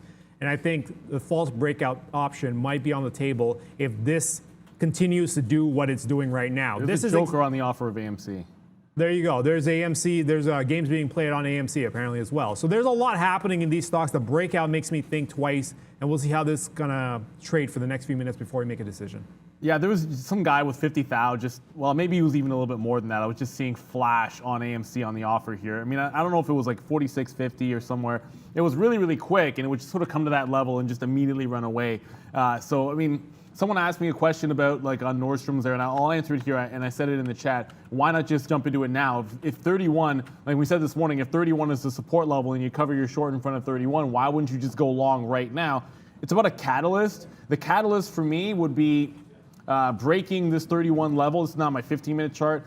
Breaking that 31 level, maybe triggering some stops, and then coming right back into the upside. So a failed break at an absolute low, that's one catalyst. Bouncing off that bottom and breaking the consolidation to the upside, that's a catalyst. Just sort of sitting in front of it here, unless that's not a trend I can actually get behind, right? So it just broke 31. If that's a failed break to the downside, that gets me a catalyst to go into a long trade. But I need a reason beyond just having a level. Brendo? All right, guys, thanks so much. We're happy to have Tilt Holdings with us today, who reported earnings first off, and also announced a strategic partnership with the Shinnecock Indian Nation of New York to develop vertical cannabis operations, along with their earnings report out this week. We're going to have the guys join us here. Gary Santos, CEO of Tilt Holdings, with us today. There he is. We're having a little technical issue there, Gary. Good to have you with us. Good to talk to you coming off of earnings and coming off this announcement. Why don't you tell us a little bit about this announcement, the first of its kind in the cannabis sector? Sure. It's an interesting play for us. When we took a look at different ways to expand our footprint, so we're in 3 states right now with cannabis operations in Massachusetts, Pennsylvania, and Ohio, and then we have non-cannabis operations in Arizona. We tried to look for impactful states. They tend to be very expensive to get into, and the competition certainly pays up just for the right to go and play in that space. So for us, we tried to be very discerning. New York was one of those targets, as you might imagine. And we thought about different ways to sort of match up our mission, our vision, our values, along with that business desire to get into that state. And the Shinnecock Nation provided such a sort of I don't know if it's a once in a lifetime, but it's certainly a very unique way to do that. So, that's an entity that's been trying to get into the space for a while. They've been working with a third-party consultant since probably 2015, working with New York State, trying to make sure they build a program the right way. But they really didn't find a partner who had either the financial wherewithal or really the expertise on how you build these facilities and how you manage them, how you run them and turn them into profitable enterprises. So for us, that's right down the center of the fairway, and we were more than happy to step in and provide those pieces for them. I think what makes it more unique than most MSOs who step into similar situations in other states with local providers is there's no intent on our part to own this thing someday. We're not doing this as a long-term play to take it over. We're doing it as a long-term partnership play. That's what we do with our brands. That's what we do with most of the business that we run here. So it only made sense to do that with the Shinnecock Nation. It's a very interesting look and an interesting concept. So congratulations to the company for that announcement this week.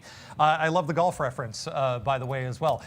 Let's give everyone a little bit of an insight here on Tilt Holdings, because it's a little bit of a different approach. And you put it to me in a very interesting way as kind of providing services right across multiple aspects of this industry. Tell everyone a little bit about Tilt.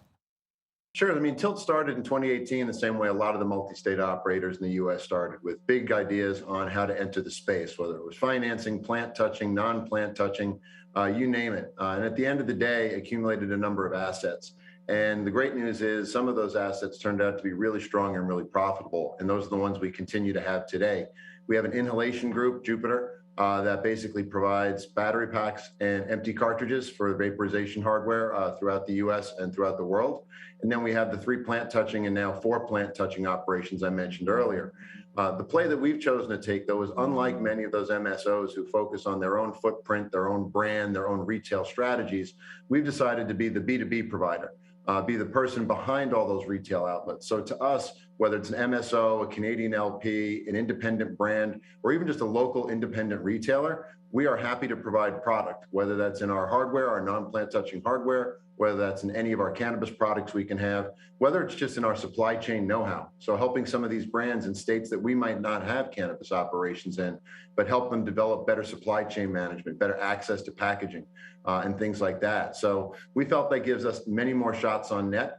This way, if the market goes full legalized and suddenly now we're crossing state lines, we don't have massive overhead that we have to try to unwind or justify. We just lean into wherever the sales are occurring. So sell online, we'll get you the product. Sell in store, we'll get you the product. And that's really the play we've chosen to make and something we started doing really earlier this year. And I want to touch on that fact because this is a bit of a shift in focus for the company overall that began, as you mentioned earlier this year. Why don't you tell everyone a little bit about the process of kind of changing direction and really what was the thought process behind that shift in focus? Sure. In the spring of 2019, our board had seen that the prior business model wasn't working. It was trying to do too much and didn't have the capability to be good at all of it. And I think that's probably the case with a lot of the big operators out there. They do what they have to do because they have to, not because it's necessarily where they would choose to focus, in a given situation.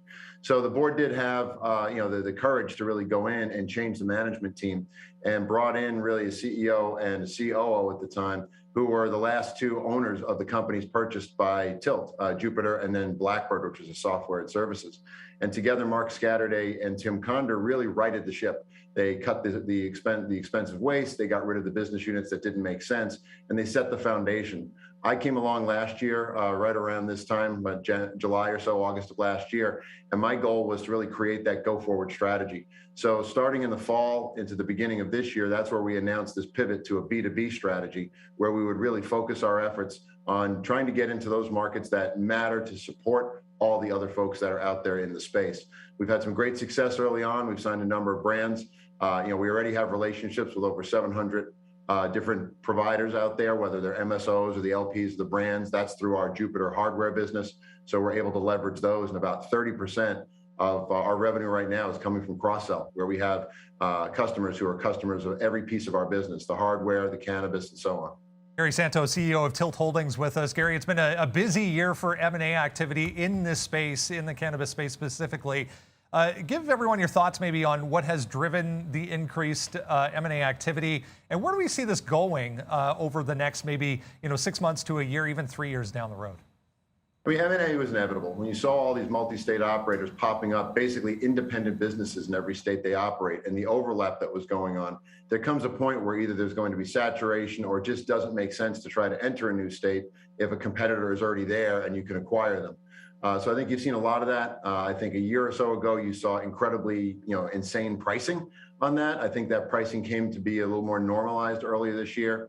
I think you're seeing a pivot in how these deals are being financed, less cash up front, more earnout potential, because as these M&As are occurring, you're seeing more and more overlap. So it's no longer just additive where maybe I can acquire something that completely is a bolt-on. I might have to shed some of the assets I just acquired because maybe I like certain parts of their business better than my own version of that part of the business. So I think we'll continue to see that very tactical. I hope to see more rational priced ways to do things, because obviously the hardest part of M&A is integration and achieving all those synergies that all M&A folks talk about. So you want to see rational pricing. You want to see good understanding of how the pieces fit together. So I suspect that will continue just at a much more rational pace. TILT, guys, on the NEO Exchange here in Toronto, TLLTF. You can see at the bottom of the screen there. On the OTC markets down in the U.S. Gary Santos, CEO of Tilt Holdings. A pleasure, sir. Thanks for doing this today. Thanks for having me this morning. There we go, guys. Tilt Holdings. Interesting concept, interesting approach to the cannabis sector.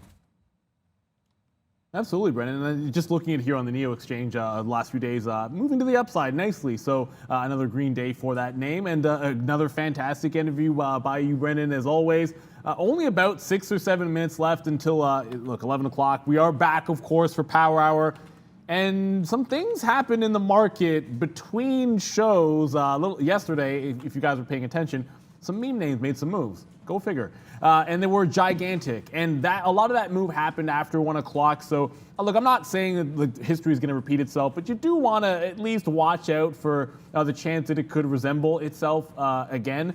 I obviously had paper hands, but I'm day trader, so I'm going to go for my levels. And I never got the dip buy. In the same way I didn't get the dip buy at the price that I liked in the afternoon yesterday, same reason it didn't happen. I wanted it breaking levels down and then maybe catching it for those kind of moves. Unfortunately, that never really did happen. A couple of notes here. There was a wick down in CrowdStrike, which got me out. I'm like, that's bogus. It didn't really take that 270 with any kind of an offer below, so I just jumped right back into the trade. So that's what happens when you get stopped out and it's no good.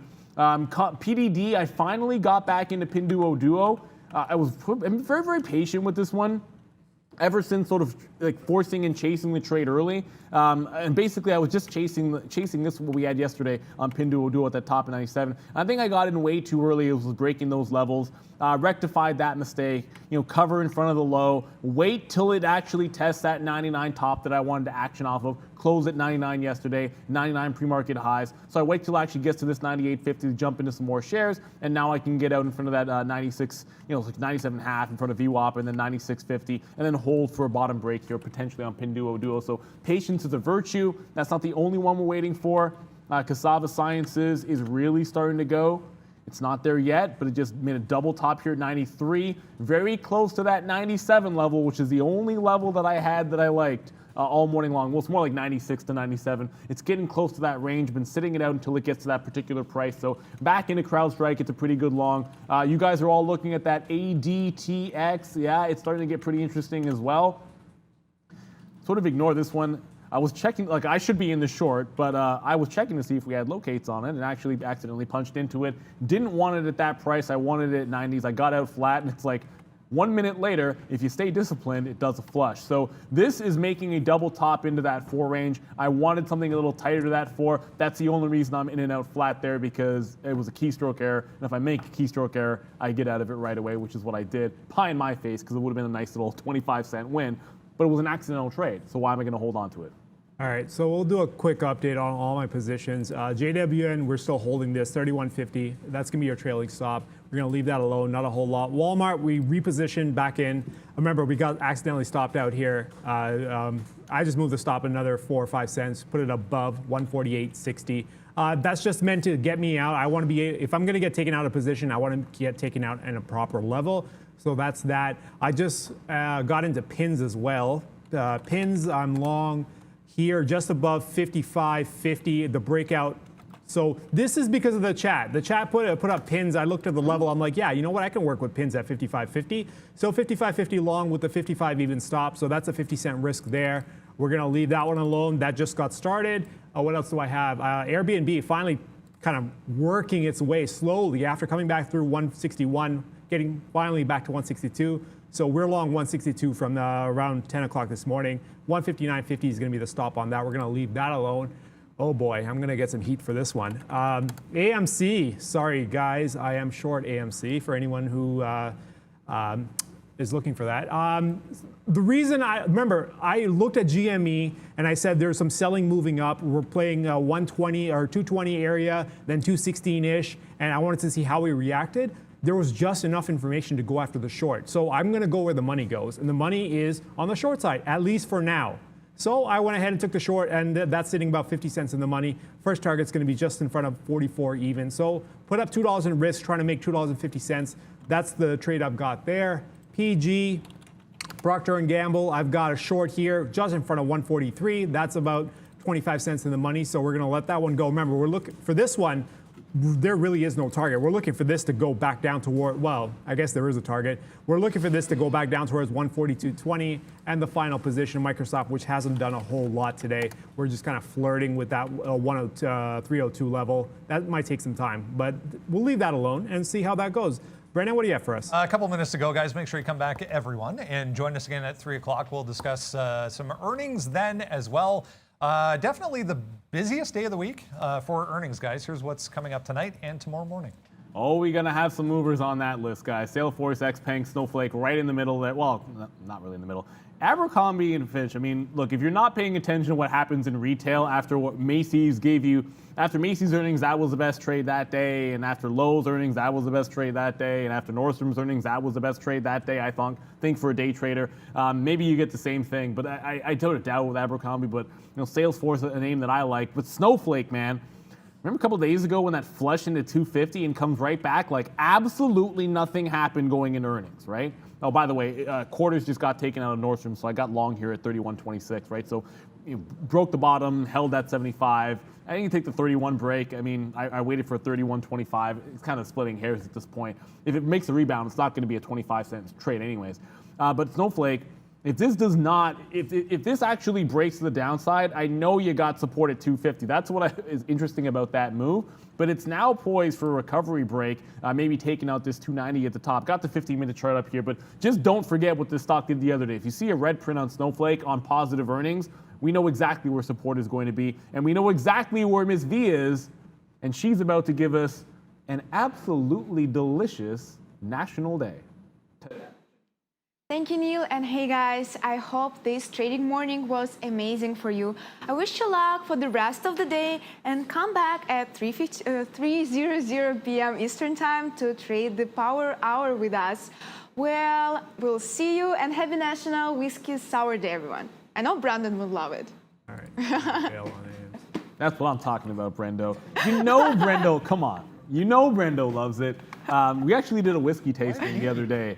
Honestly, like, it's why Brendan, because every single time it's something fun and tasty. Brendan's like super disciplined. He's like, yeah, I don't really like that too much, but it's fair. Like, do you? I like a good old fashioned every now and then, and of course a Manhattan, but it's got to be with bourbon. But a whiskey sour definitely can hit the spot. I'm thirsty just thinking about it. I don't think I'm going to the Jays game today. I don't know if I'm going to be able to get one at the Jays. I'll probably spend a few extra shekels on some expensive beer. You might have to take out a mortgage for one of those if you go to the Jays game. Oh, it's only like. Do they bring it $15. to your seat? You were saying that last time. I think the new rules with. You guys don't care about this, but they actually still do. Like, you can still buy beer at your seat. Like, they're still coming up and down the aisles. Like, you have to wear a mask. And the 13th, you have to actually. Well, I'm not going to get into it, guys. We can talk about this in the afternoon show. Please come back. I know 3 o'clock is going to be crazy. As a matter of fact, I promise you this: when we open up the chat like 30 minutes earlier, I'll probably already be in there, sort of talking about what I expect to be a wild one for some of the meme names.